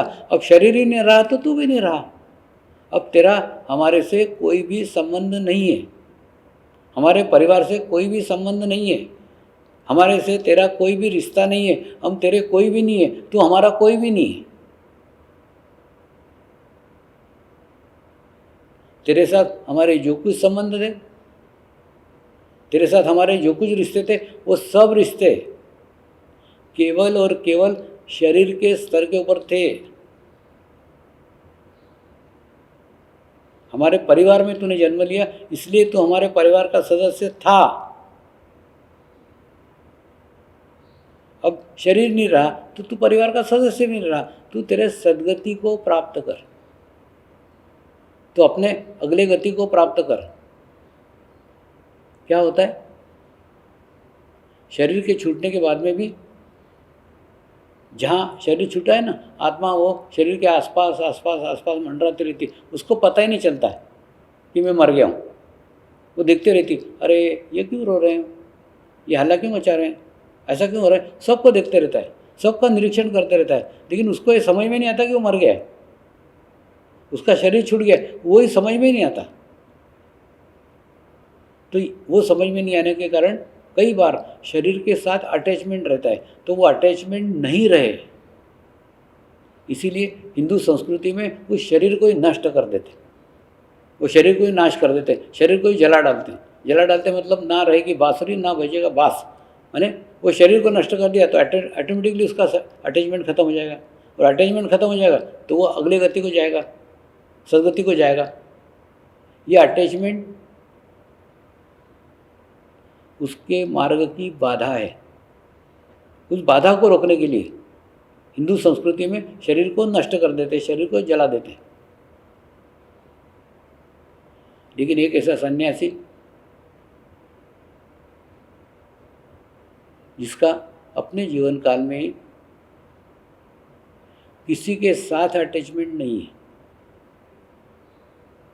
अपने शरीर के साथ भी अटैचमेंट नहीं है, उसका साथ कहीं अटैचमेंट है ही नहीं। अटैचमेंट संपूर्ण समाप्त हो गया है, शरीर भाव संपूर्ण समाप्त हो गया है, शरीर भाव ही नहीं है तो शरीर का अटैचमेंट भी नहीं। तो ऐसे सन्यासी को, ऐसे गुरु को पूरे सशरीर समाधि देते हैं। समाधि देने का एक और उद्देश्य रहता है। देखिए, जैसे आपने देखा होगा कि जब किसी मृत व्यक्ति का अस्थि विसर्जन करते हैं ना, तो अस्थि विसर्जन खूब बहुत बड़ा झोला नहीं रहता है।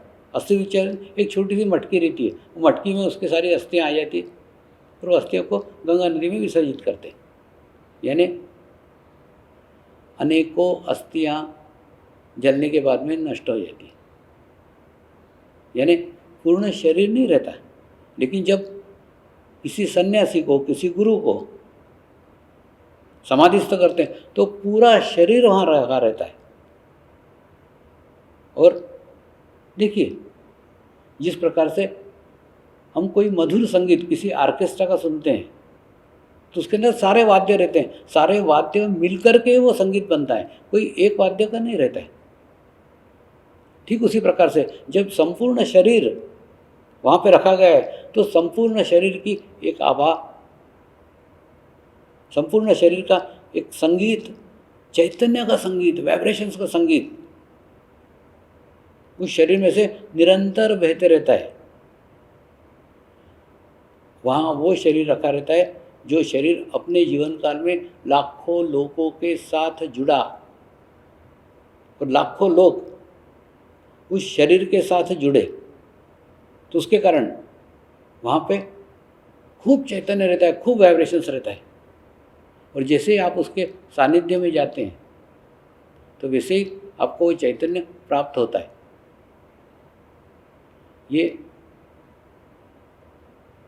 मेरे जीवन काल में देखा हुआ अनुभव है और आपको भी अनुभव लेना है। तो शिरडी वो स्थान है, शिरडी वो जगह है जहाँ साईं बाबा का पूर्ण शरीर रखा गया है। वो शरीर की ऊर्जा, शरीर की एनर्जी वहाँ आज भी विद्यमान है। इसलिए लोग ये नहीं बोलते कि साईं बाबा का समाधि का दर्शन करने जा रहे हैं, लोग बोलते साईं का दर्शन करने जा रहे हैं। तो कहने का अर्थ, ऐसे स्थान, समाधि स्थान मोक्ष का द्वार है। मोक्ष का द्वार कैसे? समाधि स्थान वह स्थान है जिस स्थान से वर्तमान गुरु तक पहुंचा जा सकता है। समाधिस्थ गुरु आपको आत्म साक्षात्कार नहीं दे सकता। क्या होता है, आप भी उस स्थान पे, आप भी उस जगह जाकर के भौतिक साधन मांगते हैं, अपने जीवन की समस्या लेकर के जाते हैं। आप शारीरिक स्तर पे जाते हैं और शारीरिक वस्तुएं मांगते हैं, शारीरिक वस्तुएं मिल जाती है, समाधि के सानिध्य में मिल सकती है, मिलती ही है। लेकिन कभी आत्म साक्षात्कार मांगा है? जाओ ना कभी शिरडी, अकेले जाओ। अकेले जाने को क्यों बोल रहा हूँ, कई बार तुम्हारी औकात भी नहीं रहती है तो भी तुम शिरडी पहुँच जाते हो। अकेले जाओ और अकेले जाने के बाद में वहाँ पे कुछ भी मत मांगो, कोई अपेक्षा लेकर के मत मांगो, केवल मांगो कि मुझे आत्म साक्षात्कार चाहिए, मुझे आत्म अनुभूति चाहिए, मैं आध्यात्मिक प्रगति करना चाहता हूँ। तो वो आत्म साक्षात्कार नहीं दे सकते। आत्म साक्षात्कार एक जीवंत प्रक्रिया है, एक जीवंत परमात्मा के माध्यम से वो आपको मिल सकता है। वो वहाँ नहीं मिल सकता, लेकिन वो उसकी व्यवस्था कर सकते हैं। वो आपके जीवन में किसी जीवंत गुरु का आगमन अवश्य करा सकते हैं जो आत्म साक्षात्कार करा सकता है। तो कहने का अर्थ, समाधिस्थ गुरु वह प्रेरणा स्थान है, वह स्थान है जिस स्थान से जीवंत गुरु तक पहुंचा जा सकता है। इसलिए समाधिस्थ और स्मृति स्थल, इसमें अंतर को समझने की आवश्यकता है। क्या होता है, कई गुरु भी उस दाह संस्कार की प्रक्रिया से मुक्त नहीं हो पाए, और कई शिष्यों ने भी उनके शरीर को दाह संस्कार करके वो जो एक संयुक्त ऊर्जा थी, संयुक्त एनर्जी थी, जो भविष्य में आने वाले पीढ़ियों को मिल सकती थी, उससे विमुख कर दिया। आवश्यकता थी उनको, कई महापुरुष हुए ना, कई संत हुए, लेकिन उनके शरीर को रखा नहीं गया, उनके शरीर को नष्ट कर दिया गया, और फिर उनकी हड्डियों को रख करके स्मृति स्थल बनाए गए। तो स्मृति स्थल अलग है और समाधि स्थल अलग है। अब रही बात स्मृति स्थल या समाधि स्थल के रख रखाव की, तो ये समझ लो आप दोनों कि एक छोटा सा शिशु रहता है, छोटा सा बच्चा रहता है, वो बच्चे को अपने को देखभाल करना पड़ती है, उसकी माँ उसकी देखभाल करती है, वो खुद अपनी देखभाल नहीं कर सकता क्योंकि उसकी ऐसी स्थिति नहीं है कि वो अपनी देखभाल करे। तो क्या करना पड़ता है, माँ को देखभाल करना पड़ता है। बिल्कुल ठीक ऐसा ही समाधि स्थल की भी एक ऊर्जा है, एक एनर्जी है। वो एनर्जी को आपको मेंटेन करना पड़ेगा, आपको बनाए रखना पड़ेगा।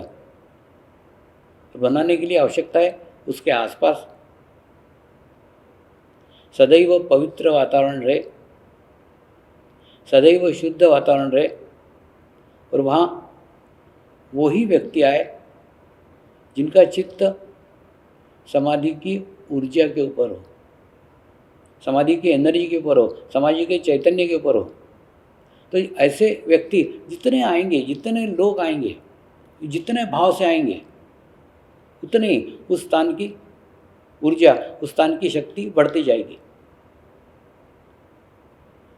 दूसरा, अभी समर्पण परिवार में भी कई स्थानों पे गादी स्थान बने हुए हैं। गादी स्थान में भी वही सूक्ष्म प्रक्रिया घटित हुई है जो एक आत्मा एक शरीर छोड़ते समय होती है। यानी आत्मा जब एक शरीर छोड़ती है ना, तो एक प्रकार की एनर्जी, एक प्रकार की ऊर्जा उस स्थान पर निर्माण हो जाती है। तो जो गादी स्थान में खूब नीचे, 20 फीट नीचे, 15 फीट नीचे जाकर यही प्रक्रिया जब दोहराई गई तो स्थान पे ऐसी ऊर्जा निर्मित हो गई, ऐसी एनर्जी निर्मित हो गई मानो वहाँ किसी की समाधि बनी हुई है। क्या कारण है समाधि आने के? वो स्थान, वो जगह जहाँ पे शरीर को छोड़ा गया है। तो गादी स्थान पे शरीर को नहीं रखा गया है, शरीर को नहीं छोड़ा गया, लेकिन वो ऊर्जा छोड़ी गई है, वो एनर्जी छोड़ी गई है जो शरीर छोड़ते समय निर्माण होती है। और ये सारे गादी स्थान उस समाधि स्थल के साथ जुड़ेंगे जो समाधि स्थल पे शरीर रखा जाएगा। देखिए, प्रत्येक व्यक्ति जो जन्मा है उसका शरीर एक ना एक दिन शरीर का त्याग करेगा ही, लेकिन महत्वपूर्ण है वो शरीर ने क्या ग्रहण किया हुआ है। तो माध्यम के भी शरीर के ऊपर अलग अलग गुरुओं ने अलग अलग प्रक्रिया की हुई है, अलग अलग प्रोसेस की हुई है।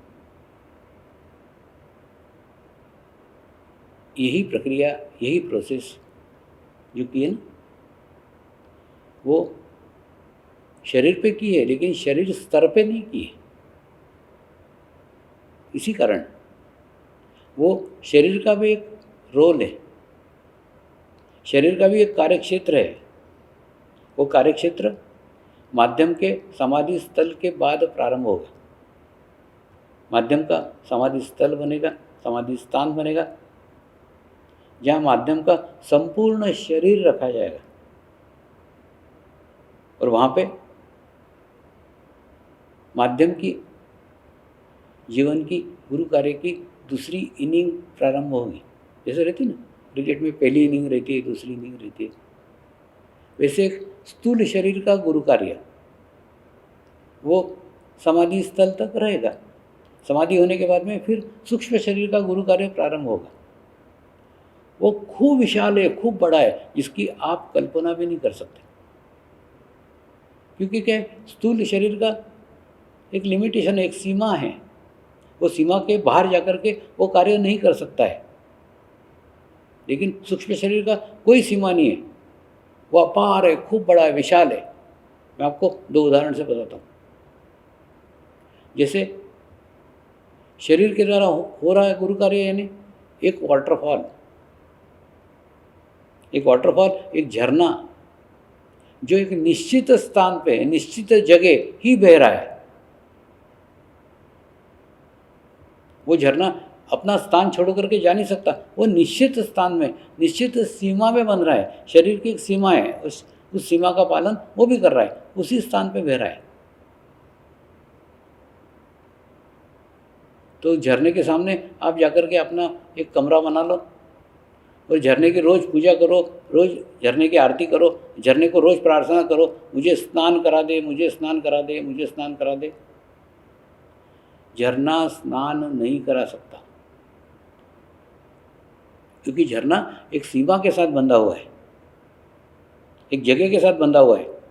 तो वो अपनी जगह छोड़ करके, आप भले ही उसके सामने घर बनाए हो, आपके घर में आपको नहीं मिला सकता।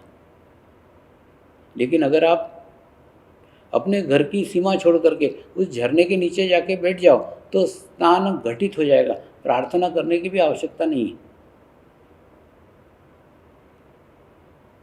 ठीक इसी प्रकार से झरना एक सीमा में बह रहा है, एक स्थान पे बह रहा है। तो जो स्थूल शरीर है, इसकी एक सीमा है, जिसमें से नैसर्गिक गुरु कृपा बह रही, लेकिन एक सीमा में बह रही है। सीमा में आपको जाना पड़ेगा, आपको उस आत्मा के साथ अपना संबंध स्थापित करना पड़ेगा, समर्पित करना पड़ेगा, तब जाकर के आपका स्नान घटित होगा। एक सीमा है। तो स्थूल शरीर एक झरना है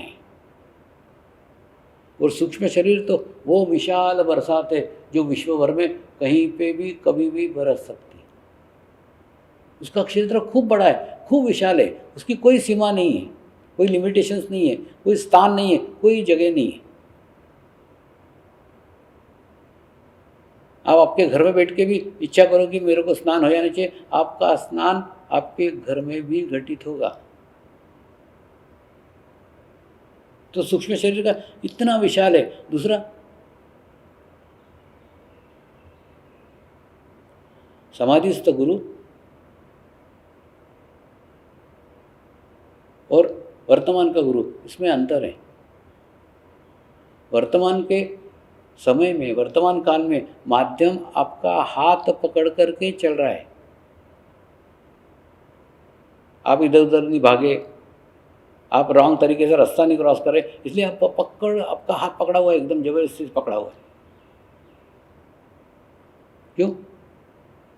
क्योंकि उसके अंदर शरीर है, उसका आपसे अटैचमेंट है, वो आपको प्रेम करता है, वो जगह जगह आपको संभालेगा, जगह जगह आपको पकड़ेगा, पकड़ के रखेगा। लेकिन माध्यम समाधिस्थ होने के बाद में पकड़ेगा नहीं, आपको उसकी उंगली पकड़ना पड़ेगी।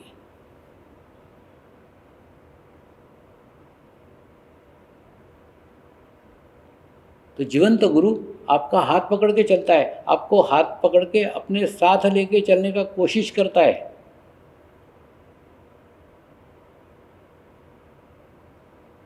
और समाधिस्थ गुरु की हमें उंगली पकड़ना पड़ती है।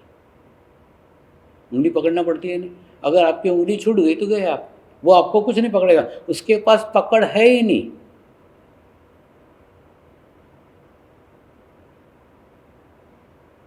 पकड़ के लिए अटैचमेंट चाहिए, अटैचमेंट के लिए शरीर चाहिए, वो है ही नहीं।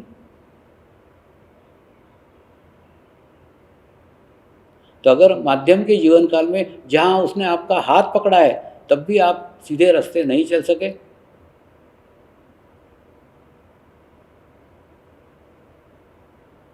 तो समाधिस्थ होने के बाद में उंगली पकड़ के चलना तो बहुत कठिन हो जाएगा।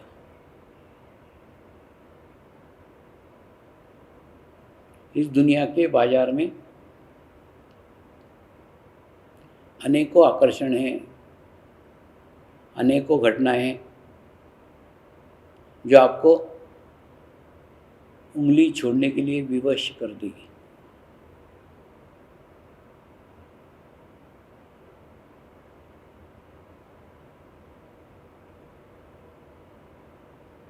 समाधि स्थल वह स्थान है, वह जगह है जिस स्थान से आप जीवंत गुरु तक पहुंच सकते हैं। दूसरा, ये ना एक के बाद एक, एक के बाद एक, एक के बाद एक, एक के बाद एक होने वाली आध्यात्मिक प्रगति, आध्यात्मिक प्रोग्रेस है। अब आप किस पादान पे बैठे हो आप अपना देख लो ना। अगर एकदम आप नीचे वाली पादान पे बैठे हो तो आप 50 भगवानों की पूजा कर रहे हो और 50 भगवानों में आपका चित्त 50 भगवानों को मानते हो। वो एकदम नीचे की सीढ़ी है, नीचे की अवस्था है। उसके ऊपर की अवस्था में जाओगे, उसके ऊपर की स्थिति में जाओगे तो अनेक भगवान नहीं, एक भगवान, एक देवता, एक जगह एकाग्रता अगर आपकी है ना, तो उसके ऊपर के स्टेप के ऊपर जाओगे। उसके ऊपर के स्टेप पे जाओगे तो किसी समाधिस्थ गुरु को मानोगे। क्या हुआ मन में? ये देवता और आप में तो सालों का अंतर है ना। और समाधिस्थ गुरु में चंद सालों का अंतर है, तो आप ज़्यादा परमात्मा के करीब आ गए। परमात्मा का जो समाधिस्थ गुरु माध्यम था वो ज़्यादा करीब है, ज़्यादा पास है। और समाधिस्थ गुरु वह स्थान है, वो जगह है जिस जगह से आप जीवंत गुरु तक पहुंच सकते हैं। क्योंकि बिना जीवंत गुरु के आत्म साक्षात्कार संभव नहीं है।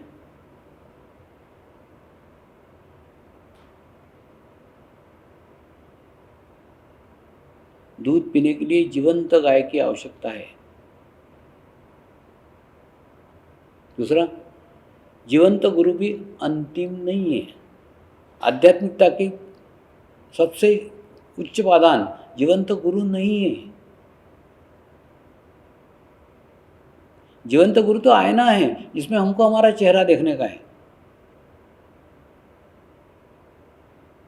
तो जीवंत गुरु तो वो माध्यम है जिस माध्यम से हमको हमारे परमात्मा तक पहुंचने का है।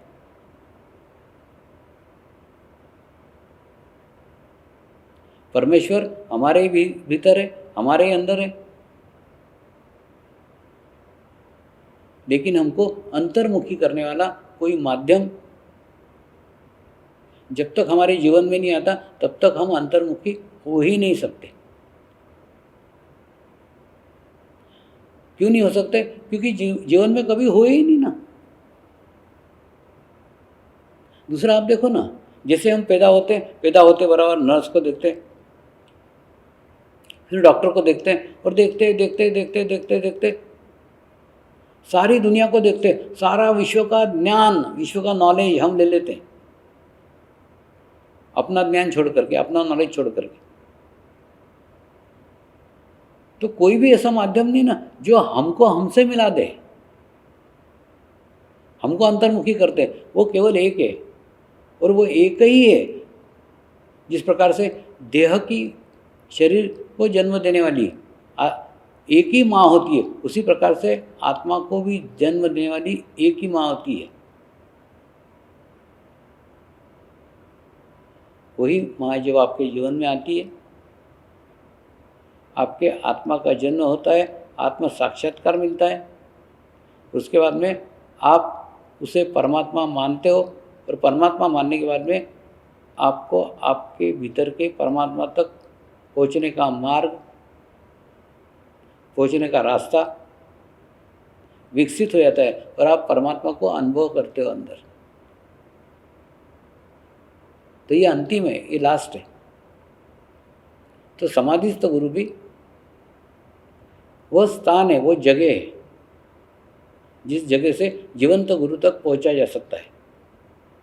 दूसरा, उसको जितना पवित्र रखोगे, जितना शुद्ध रखोगे, जितने लोगों का चित्त उसकी ऊर्जा पे जाएगा, एनर्जी पे जाएगा,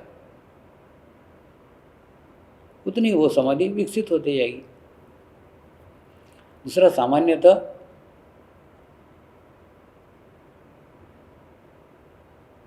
गुरु के समाधिस्थ होने के बाद, यानी गुरु के शरीर छूटने के बाद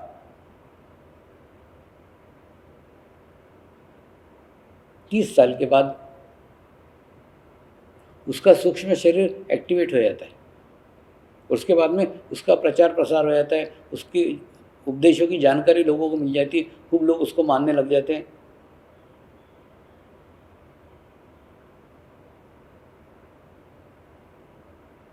लेकिन माध्यम के साथ ऐसा नहीं हुआ है। माध्यम जब शिव बाबा को मिला तभी शरीर भाव समाप्त हो गया। देखिए, शरीर समाप्त होने का अर्थ शरीर भाव समाप्त होना।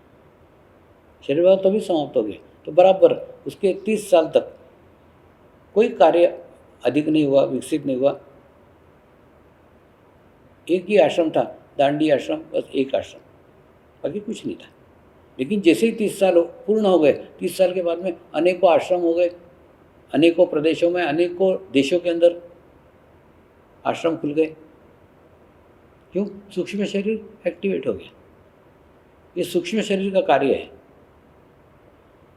तो समाधि स्थल को भी हम जितना पवित्र रखेंगे, जितना शुद्ध रखेंगे, आप ये मानो ही मत ना कि वहाँ समाधि है। आप मानो साक्षात गुरुदेव वहाँ विद्यमान है, परमेश्वर वहाँ विद्यमान है, ऐसा मानो ना। जितने मानोगे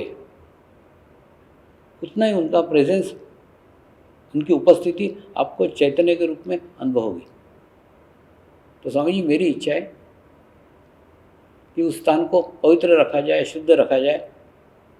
और दूसरा, लोग उस स्थान पे मांगने के लिए न आए, उस स्थान पे आकर के केवल उसकी ऊर्जा ग्रहण करने आए, शक्ति ग्रहण करने आए। वो शक्ति साधकों को संतुलित कर देगी, बैलेंस कर देगी। और बैलेंस आदमी के प्रयत्न बैलेंस रहते हैं, और उसका रिजल्ट भी बैलेंस ही आता है।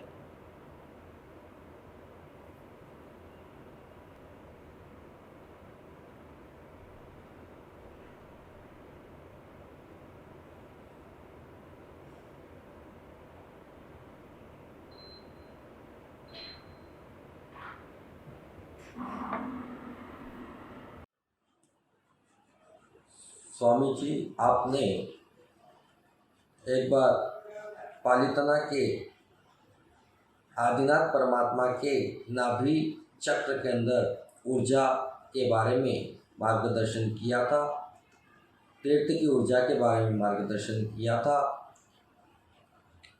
यह ऊर्जा कैसे प्राप्त करें, तीर्थ की ऊर्जा की रक्षा कैसे करें, समाधि स्थलों की ऊर्जा की रक्षा कैसे करें, इसके बारे में आप कुछ मार्गदर्शन हमें दें, और यह ऊर्जा हम कैसे प्राप्त कर सकें, वहाँ पर हमें क्या मांगना योग्य लगे, ऐसा आप हमें बताएं। महाराज साहब को नमस्कार। एक बार कुछ जैन मुनियों ने पालीताना में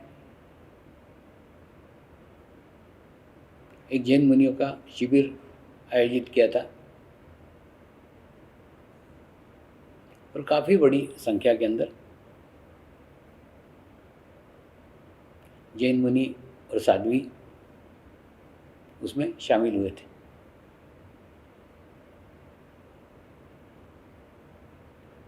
शिविर के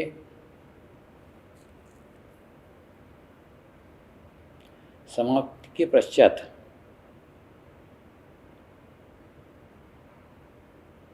मैंने उनको कहा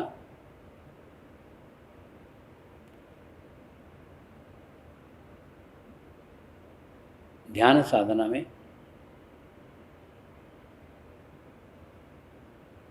आपको आत्म साक्षात्कार प्राप्त हुआ है,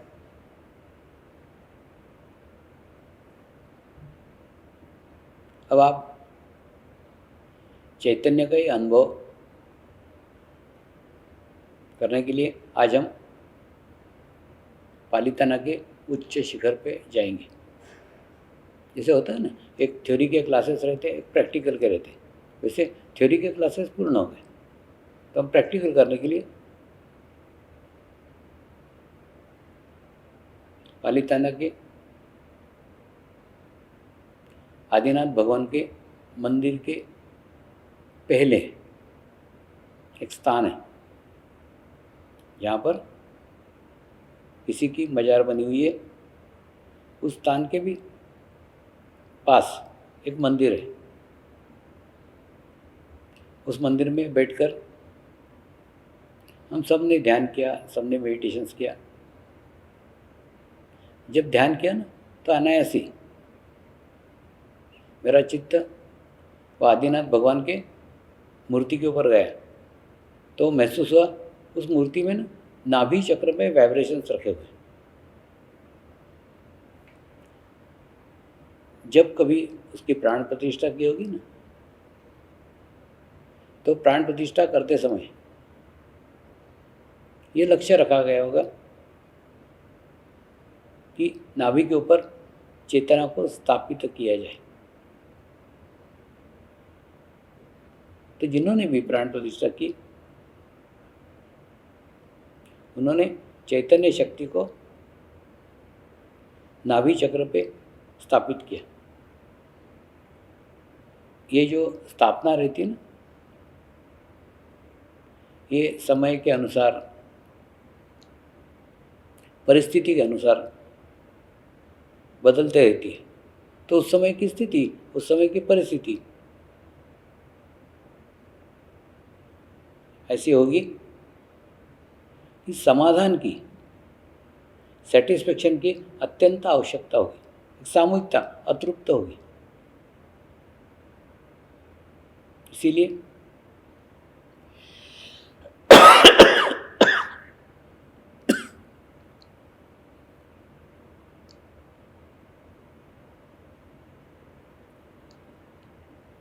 प्राण प्रतिष्ठा करते समय नाभि चक्र में वाइब्रेशन स्थापित किए होंगे। तो उस मंदिर में जहाँ हम सब ध्यान कर रहे थे,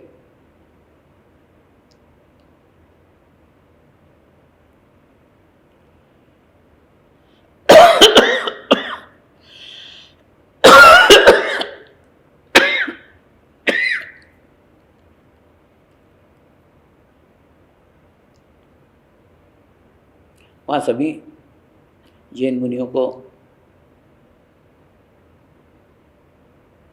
सभी साध्वियों को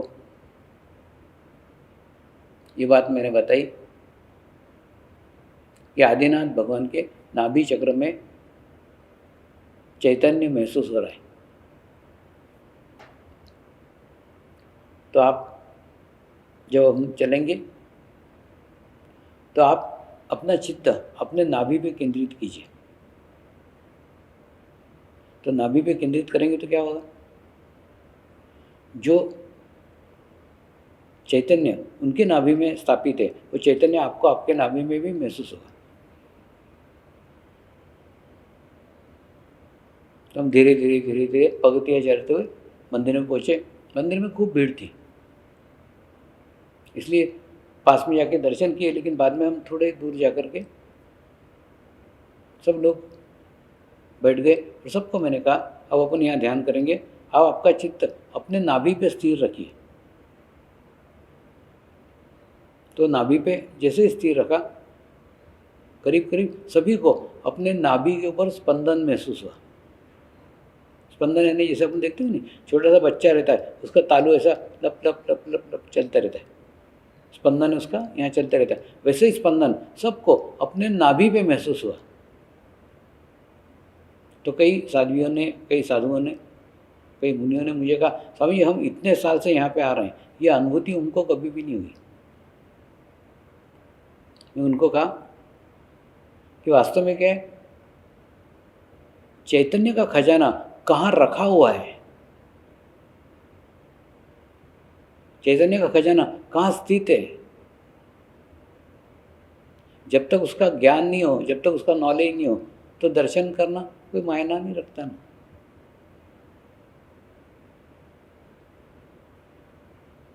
तो आज जब हम दर्शन करने को आए, एक तो हम कुछ भी मांगने को नहीं आए थे, हमारी कोई इच्छा नहीं थी, हमारी कोई अपेक्षा नहीं थी, निस्वार्थ भाव से आए थे। यानी कुछ भी अपेक्षा के साथ, शरीर भाव के साथ आए नहीं थे, आत्मभाव के साथ आए थे, और सबका चित्त अपने नाभि चक्र पे था। क्या हुआ, जैसे नाभि चक्र पे हुआ तो नाभि चक्र से नाभि चक्र तक आसानी से जुड़ा गए। तो जैसे जुड़े वैसे हमको यहाँ पे अपने स्पंदन महसूस हुए। पहले आप आते थे तो पहले आपको उसकी जानकारी नहीं थी। तो ऐसे प्रत्येक मूर्ति की स्थापना करते समय, स्थापना के समय जो परिस्थितियाँ, जो स्थितियाँ होंगी ना, उस परिस्थिति स्थितियों के अनुसार उसके अंदर किसी विशेष केंद्र को खूब ज़्यादा शक्तिशाली किया जाता है। वैसे यहाँ उनके नाभि चक्र को खूब शक्तिशाली किया गया, मतलब वहाँ जो भी जाएगा उसको एक समाधान प्राप्त होगा, जो भी जाएगा उसको एक सेटिस्फेक्शन प्राप्त होगा। दूसरा, उनका उद्देश्य लोगों को समाधान देना नहीं था, उनका उद्देश्य लोगों की आध्यात्मिक प्रगति करना था। देखिए, जब तक आप संपूर्ण समाधान को प्राप्त नहीं करते, जब तक आपके जीवन में पूर्ण सेटिस्फेक्शन नहीं होता, तब तक आप अंतर्मुखी हो ही नहीं सकते। वैसे देखा जाए तो एक सबसे बड़ा समाधान एक ही है, जिसकी खोज मनुष्य जीवन भर करते रहते। वो समाधान है परमात्मा का आनंद, परमात्मा का सानिध्य, परमात्मा का सुख। लेकिन ये तब तक नहीं मिल सकता जब तक आप अंतर्मुखी नहीं हैं। और आप अंतर्मुखी तब तक नहीं हो सकते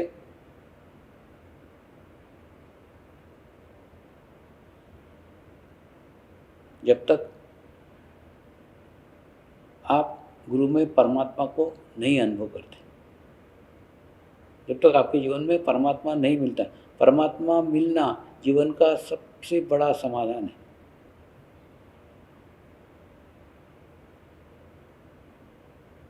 जब मनुष्य को वो प्राप्त हो जाता है ना, ये सारी भटकन खत्म हो जाती है, सारा ढूंढना भटकना सब बंद हो जाता है। एक परम समाधान मनुष्य को प्राप्त होता है, मैंने परमात्मा को पा लिया, मैंने परमेश्वर को पा लिया। तो सबसे बड़ा समाधान प्राप्त होता है। सबसे बड़ा सुख प्राप्त होता है, सबसे बड़ा आनंद प्राप्त होता है, जिस आनंद का वर्णन ही नहीं किया जाता।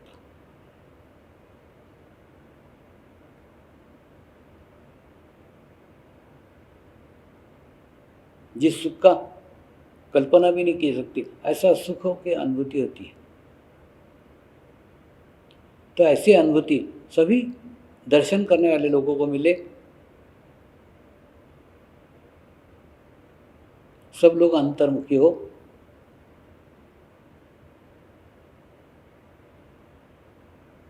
सभी को समाधान मिले, सबों को संतुष्टि मिले, ये उद्देश्य से उन्होंने नाभि चक्र में केंद्र स्थान बनाया, सारे चैतन्य को उस केंद्र स्थान पे स्थापित किया। और दूसरा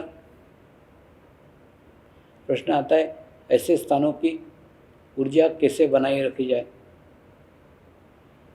उन स्थानों से 20 फीट अंतर रखा जाए।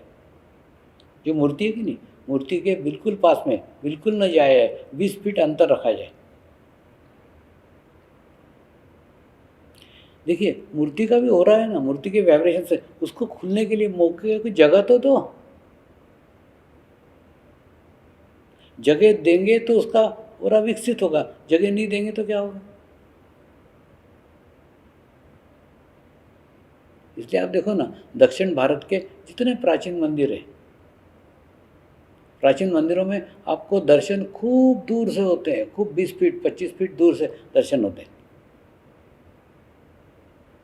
मूर्ति के पास में किसी को भी आने नहीं देते। उद्देश्य क्या है? दो उद्देश्य। आप तो एक, आपकी नकारात्मक ऊर्जा उस मूर्ति में न डाल सके, दूसरा मूर्ति का वाइब्रेशन सदैव वृद्धिगत होता रहे, सदैव बढ़ता रहे। तो आवश्यकता है ऐसे पवित्र स्थानों पे, ऐसे पवित्र जगह मूर्ति के पास न जाया जाए। जितना डिस्टेंस रखोगे मूर्ति का उतना अच्छा है। 20 फीट कम से कम अंतर होना चाहिए। 20 फीट दूर से आप दर्शन करो या देखो। दूसरा, रही बात मांगने की, तो कुछ भी मत मांगो ना। वहाँ जाके क्या मांगना चाहिए? कुछ नहीं मांगना चाहिए।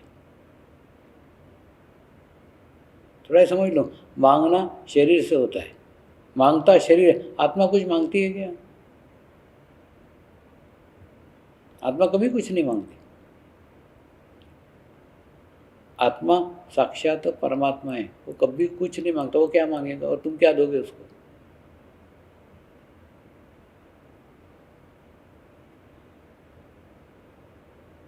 तो वहां जाके कुछ नहीं मांगने का, वहां जाके कुछ नहीं, शांत चित्त होकर बैठ जाने का। कोई शरीर की अपेक्षा, कोई शरीर की समस्या लेके वहां नहीं जाने का, और बैठ जाने के बाद में वहाँ के चैतन्य को ग्रहण करने का, वहाँ के वाइब्रेशंस को ग्रहण करने का। अब देखो ना, करीब 1.5 साल से सारे गुरु शक्ति धाम बंद है, और 1.5 साल में ऐसा नहीं हो रहा कि वहाँ पूजा नहीं हो रही। वहाँ व्यवस्थित पूजा हो रही है, व्यवस्थित रख रखाव हो रहा है, व्यवस्थित स्वच्छता रखी जा रही है, व्यवस्थित पवित्रता रखी जा रही है। उसके कारण उसके वाइब्रेशन तो डे बाय डे खूब बढ़ रहे हैं। 1.5 साल में आपको खूब बढ़े हुए महसूस होंगे। तो मेरी एक प्रार्थना है कि साधकों ने भी वहाँ पे कुछ भी मांगने के लिए नहीं जाना चाहिए। गुरु शक्ति धाम में कुछ भी मांगने मत जाओ, कोई भी अपेक्षा से मत जाओ।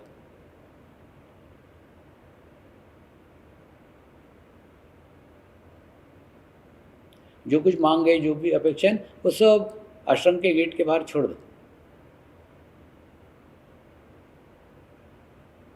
और एक आत्मा बन करके गुरु शक्ति धाम में जाओ। कुछ नहीं, वहाँ जाकर शांत चित्त होकर बैठ जाओ, और शांत चित्त बैठ करके वहाँ के एनर्जी को, वहाँ के ऊर्जा को ग्रहण करो। खूब पेट भर ग्रहण करो।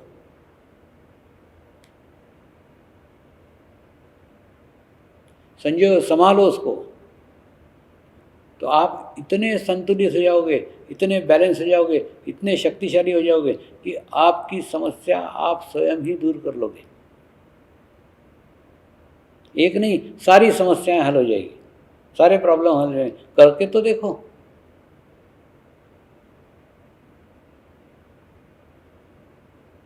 ये प्रयोग करके देखो कि गुरु शक्ति धाम में जाके बैठने का, शांत चित्त होकर बैठने का। हाँ, अगर आपकी समस्या खूब बड़ी है तो आप एक बार नहीं 10 बार जाओ ना, 10 बार जाओ, जाकर के बैठो। लेकिन वहाँ पे भी 10 बार में भी, एक बार में भी मांगने का नहीं। एक बार में भी आपका चित्त समस्या पे नहीं जाना चाहिए। वहाँ जाकर के सिर्फ शांत चित्त होकर बैठो। और उसके बाद में होता है ना, जैसे छोटी बीमारी हो तो डॉक्टर एक गोली देता है, ठीक हो जाती है। ज़्यादा बीमारी हो तो सुबह देता है, शाम को देता है, दोपहर को देता है। वैसे ही अगर आपकी समस्या बड़ी है, आपकी प्रॉब्लम बड़ी है, तो आप ज़्यादा बार जाओ ना, ज़्यादा समय बैठो ना। क्या बोलते हैं, अलग अलग दिनों में जाओ, अलग अलग स्थान पे जाओ, लेकिन वहाँ जाकर के मांगो मत। इसलिए ऐसे पवित्र स्थानों पे जब भी कभी जाना हो तो महाराज साहब वहाँ कुछ भी नहीं मांगना चाहिए। वहाँ जाकर के सिर्फ शांत चित्त होकर बैठ जाना चाहिए, क्योंकि मांगना शरीर से होता है, आत्मा कुछ नहीं मांगती। शांत चित्त होकर बैठना चाहिए और वहाँ के एनर्जी को, वहाँ के ऊर्जा को ग्रहण करना चाहिए। और ग्रहण करने के बाद जो हमारे लिए उपयुक्त है, जो हमारे लिए आवश्यक है, जो हमारी आध्यात्मिक प्रगति कर सकता है, जो हमारे आत्मिक प्रगति कर सकता है, वो सब चीज़ें हमको ऑटोमेटिकली मिल जाएगी। और जो आवश्यक नहीं है वो छूट जाएगी। तो वहाँ जाके कुछ भी नहीं मांगने का, केवल वहाँ के एनर्जी के साथ, वहाँ के ऊर्जा के साथ, वहाँ के एनर्जी के साथ जुड़ना मात्र है। जुड़ने मात्र से ही हम संतुलित हो जाएंगे और बैलेंस हो जाएंगे। बस। ओके।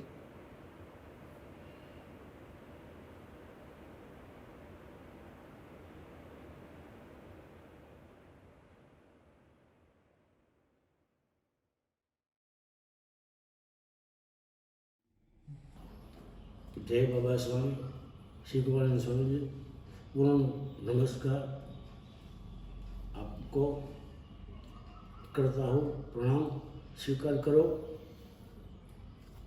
मुझे जो प्रश्न पूछा गया है कि दरेक मंदिर, शिव मंदिर जो होता है तो उसकी ऊर्जा एक जैसी होती है कि अलग अलग होती है। तो मुझे तो बापा ने हृदय में बोल रहा थी कि अलग अलग होती है, तो मैंने उसका जवाब दे दिया अलग अलग होती है। जैसे भक्तजनों अलग अलग होते हैं, कोई ऐसा बोलते हैं, कोई ऐसा मांगता है, कोई ऐसा मांगता है, अलग अलग मांगता है, एक जैसा नहीं मांगता, तो ऊर्जा अलग अलग होती है। तो मैंने तो बोल दिया ऊर्जा अलग अलग होती है। तो मैं आपको ऐसा कहता हूँ कि ये ऊर्जा अलग अलग होती है।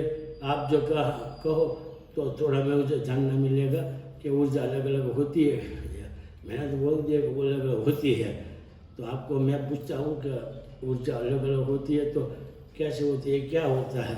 वो चैतन मंदिर जो होता है, सब मंदिर होता है, शिवलिंग चैतन होता है, सब जगह पर होता है। तो मुझे कहो तो आप मुझे अच्छा लगेगा। और आप सत्य महादेव कृपा से पधारो, जलाभिषेक करो, आनंद आएगा, खूब आनंद आएगा, खूब आनंद आएगा। जय बाबा स्वामी, जय बाबा स्वामी। पूर्ण नमस्कार स्वीकार कीजिए। जय बाबा स्वामी, जय बाबा स्वामी। नमस्कार। ऊर्जा को और ऊर्जा की कक्षाओं को, ऊर्जा के स्तर को हम समझने का प्रयास करते हैं। जैसे प्राइमरी क्लास रहता है, तो प्राइमरी क्लास के अंदर भी हम विद्या ग्रहण करते हैं। फिर मिडिल में जाते हैं, तो मिडिल के कक्षाओं में भी हम विद्या ग्रहण करते हैं। फिर हाई स्कूल में जाते हैं और हाई स्कूल के कक्षाओं में भी विद्या ग्रहण करते हैं। फिर हम कॉलेज में जाते हैं और कॉलेज की कक्षाओं में भी विद्या ग्रहण करते हैं। विद्या समान है, विद्या एक जैसी है। विद्या हमको ज्ञान प्रदान करती है, नॉलेज है। नॉलेज एक ही है, लेकिन वो अलग अलग स्तर का है। प्राइमरी का अलग स्तर का है, मिडिल का अलग स्तर का है, हाई स्कूल का अलग स्तर का है, कॉलेज का अलग स्तर का है। वैसे ही आध्यात्मिकता में पूजा पाठ, कर्मकांड ये प्राइमरी कक्षा के, और उसके बाद में और ऊपर आए तो जप जाप उसके ऊपर के कक्षा के, और उसके ऊपर के कक्षा में आए ध्यान करना, और उसके ऊपर के कक्षा में उसके ऊपर परमात्मा को अपने भीतर ही महसूस करना, ये ऊपर की कक्षा है। तो है तो सब आध्यात्मिक प्रगति है ना, लेकिन उसकी कक्षाएं अलग अलग, उसका अलग अलग अलग है। वैसे ही ऊर्जा भी समान है, एक जैसी। अब जैसे हम देखते हैं इलेक्ट्रिसिटी है, तो इलेक्ट्रिसिटी से एक तरफ पंखा चलता है, एक तरफ गर्म हवा फेंकने वाला हीटर रहता है, वहीं एक तरफ ठंडा हवा फेंकने वाला एसी रहता है। माने ऊर्जा वही, लेकिन उसके विभिन्न प्रकार है। किसी को गर्मी देती है, किसी को ठंडी देती है, किसी को हवा देती है, किसी को आग देती है। यानी एक ही इलेक्ट्रिसिटी को विभिन्न प्रकार से यूज़ करते हैं। तो ना हम कैसे उपयोग कर रहे हैं उसके ऊपर डिपेंड है। एक दो बातें इसमें, एक तो पहली बात तो जिसने उसकी प्राण प्रतिष्ठा की है वो सबसे महत्वपूर्ण है। तो यानी शिवलिंग सब एक जैसे होंगे, लेकिन उसके अंदर प्राण प्रतिष्ठा की, उसमें जो क्या रहता है मैं आपको बता दूँ। प्राण प्रतिष्ठा वो व्यक्ति अपने एनर्जी, अपनी ऊर्जा, उसकी साधना की शक्ति उसके अंदर डालता है, और डालने के बाद में फिर जो भी उसका दर्शन करना है उसको वो महसूस होती है। तो वो महसूस माने वो प्राण प्रतिष्ठा करने वाले पे बहुत कुछ डिपेंड रहता है, एक। और दूसरा आने वाले लोगों पे भी डिपेंड रहता है। कई बार आप देखना शिव मंदिर में जो जाएंगे ना तो एकदम हार्ट चक्र पकड़ा जाएगा। कई बार कई स्थानों पे ऐसा होता है। तो क्या कारण है हार्ट चक्र पकड़ा जाएगा? मैंने एक्चुअली शिव का स्थान हृदय में है, और हृदय में मैंने क्या बोलते हैं ना, कभी मेरा बुरा हो ही नहीं सकता, ऐसे सोच वाले लोग ही वो शिव का एनर्जी ग्रहण कर सकते हैं। और वहाँ जाकर के भी मेरा बुरा हो सकता है, मेरा कुछ खराब होगा, डर है, तो और हार्ट चक्र पर पकड़ा जाएगा। तो कहना अर्थ कि जिस प्रकार के लोग वहाँ पे आते हैं ना, उस प्रकार की एनर्जी वहाँ निर्माण होती है। तो एनर्जी तो डालने के वाले ऊपर डिपेंड है, वो कैसे स्तर के ऊपर एनर्जी को डालता है, उसके स्तर के रहते हैं। लेकिन बाद में लेने वालों पे भी डिपेंड रहते हैं ना। और सर कई जने ना, कई लोग अपने जीवन काल में, अभी जैसे एक घटना, मैं तो कभी काशी गया नहीं, लेकिन एक बार अभी टीवी पे ही देखा था, वो मोदी जी विश्वनाथ मंदिर गए थे और वो उसका अभिषेक कर रहे थे। तो वो विश्वनाथ मंदिर के लिंग की तरफ मेरा जैसे ही चित्त गया तो ऐसा महसूस हुआ कि किसी ने अपने पूर्ण क्या बोलते हैं ना, सारी ऊर्जा स्थापित करके प्राण त्याग दियो, ऐसे व्यक्ति ने उसका स्थापना किया होगा। तो पूरे खूब एनर्जी, खूब वाइब्रेशंस उसके अंदर महसूस हुए।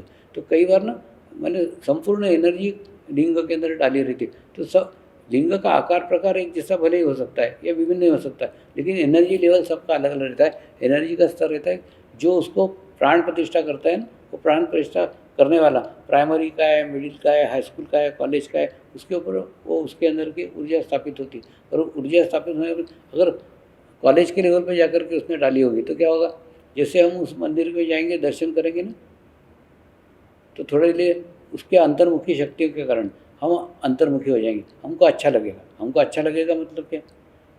अच्छा लगेगा मतलब जबकि वहाँ पे अपने को 1 मिनट भी खड़े रहने नहीं दिया, बेचारे ने हका लिया, खसको करके भगा दिया, लेकिन उसके बावजूद भी हमको अच्छा लगा। अच्छा इसलिए लगा क्योंकि वहाँ जाकर के हम अंतर्मुखी हो। लेकिन ना वो एक मिरर है, मैंने वो मंदिर में जाके अच्छा नहीं लगा, वो मूर्ति के कारण अच्छा नहीं लगा। अच्छा लगा कि वो जिन्होंने स्थापित की ना, उसकी ऊर्जा शक्ति के कारण हम अंतर्मुखी हुए। अंतर्मुखी शक्तियाँ उस शिवलिंग में स्थापित की थी, इसलिए वो शिवलिंग का दर्शन करके हम अंतर्मुखी हुए। अंतर्मुखी होने में अंदर के शिव को महसूस किया तो अच्छा लगा। लेकिन वो हम डिपेंड रहे ना थोड़ी देर के लिए, लेकिन वही अगर अंदर तुम महसूस करना चालू कर दो तो फिर तुमको मूर्ति के या माध्यम के किसी की आवश्यकता ही नहीं रहेगी।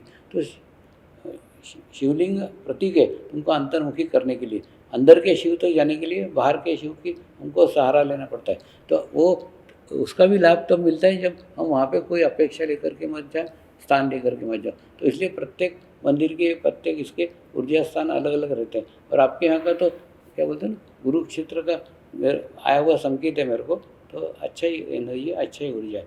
सिर्फ वहाँ पे लोगों ने उस भाव से जाना चाहिए। जितने अच्छे भाव से जाएंगे उतने अच्छे रिजल्ट, उतने अच्छे परिणाम उनको प्राप्त होंगे। तो एनर्जी तो वहाँ है, उनको लेते आनी चाहिए ना। तो जित प्राइमरी स्टेज पे लेंगे तो प्राइमरी की आएगी, हाई स्कूल करेंगे, हाई स्कूल जिस लेवल पे जाएंगे ना उस लेवल की एनर्जी वहाँ से ग्रहण कर सकते हैं। बाकी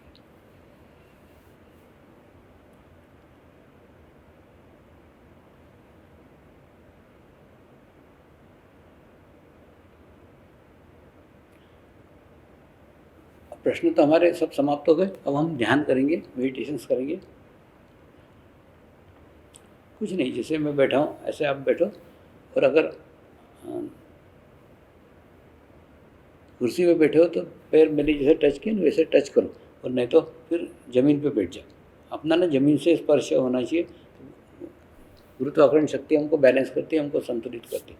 और उसके अंदर ये जो राइट हैंड, ये वाला पार्ट, ये अपने तालु भाग पे रखो। और जैसे मैंने बताया कि अपेक्षा रहित होकर के बैठो, कोई भी अपेक्षा मत रखो। मेरे को ध्यान लगना चाहिए, ये भी अपेक्षा मत रखो, सिर्फ उसके अंदर शामिल हो जाओ। हल्का सा हाथ वहाँ दबाओ, ऐसा क्लॉकवाइज 3 बार घुमाओ, चित्त को भी वहाँ स्थिर करो, और धीरे धीरे धीरे धीरे हाथ को नीचे ले आओ।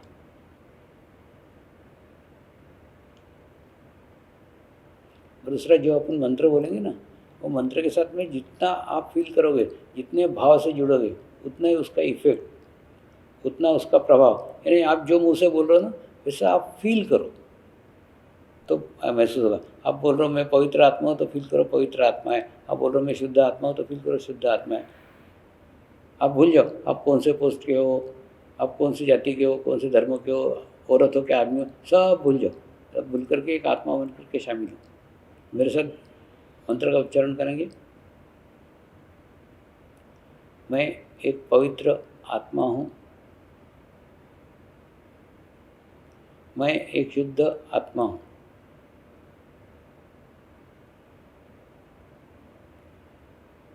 मैं एक पवित्र आत्मा हूँ, मैं एक शुद्ध आत्मा हूँ,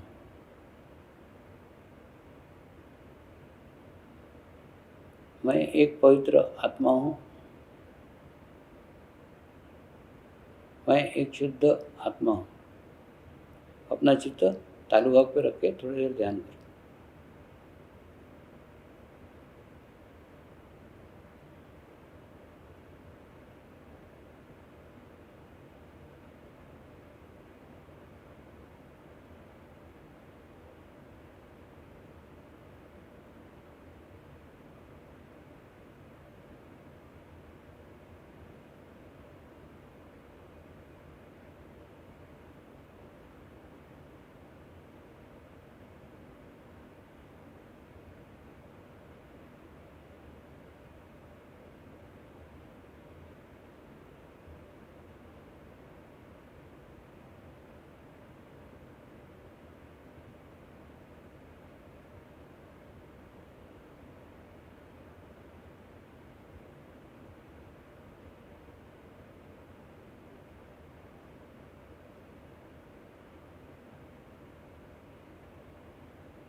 पूर्ण भाव से प्रार्थना करो।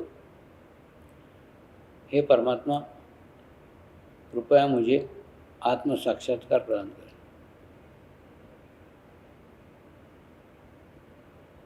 हे परमात्मा, कृपया मुझे आत्म साक्षात्कार प्रदान करें।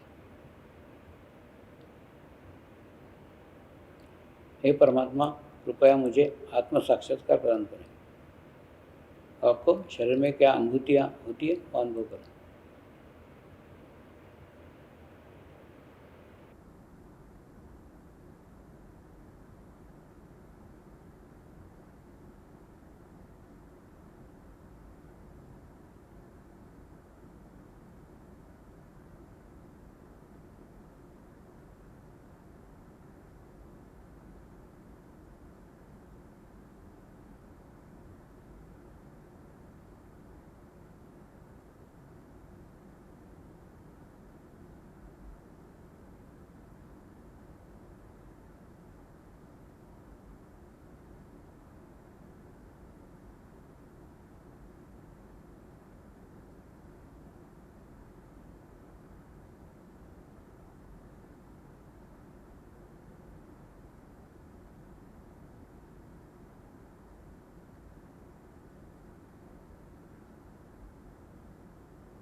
नमस्कार।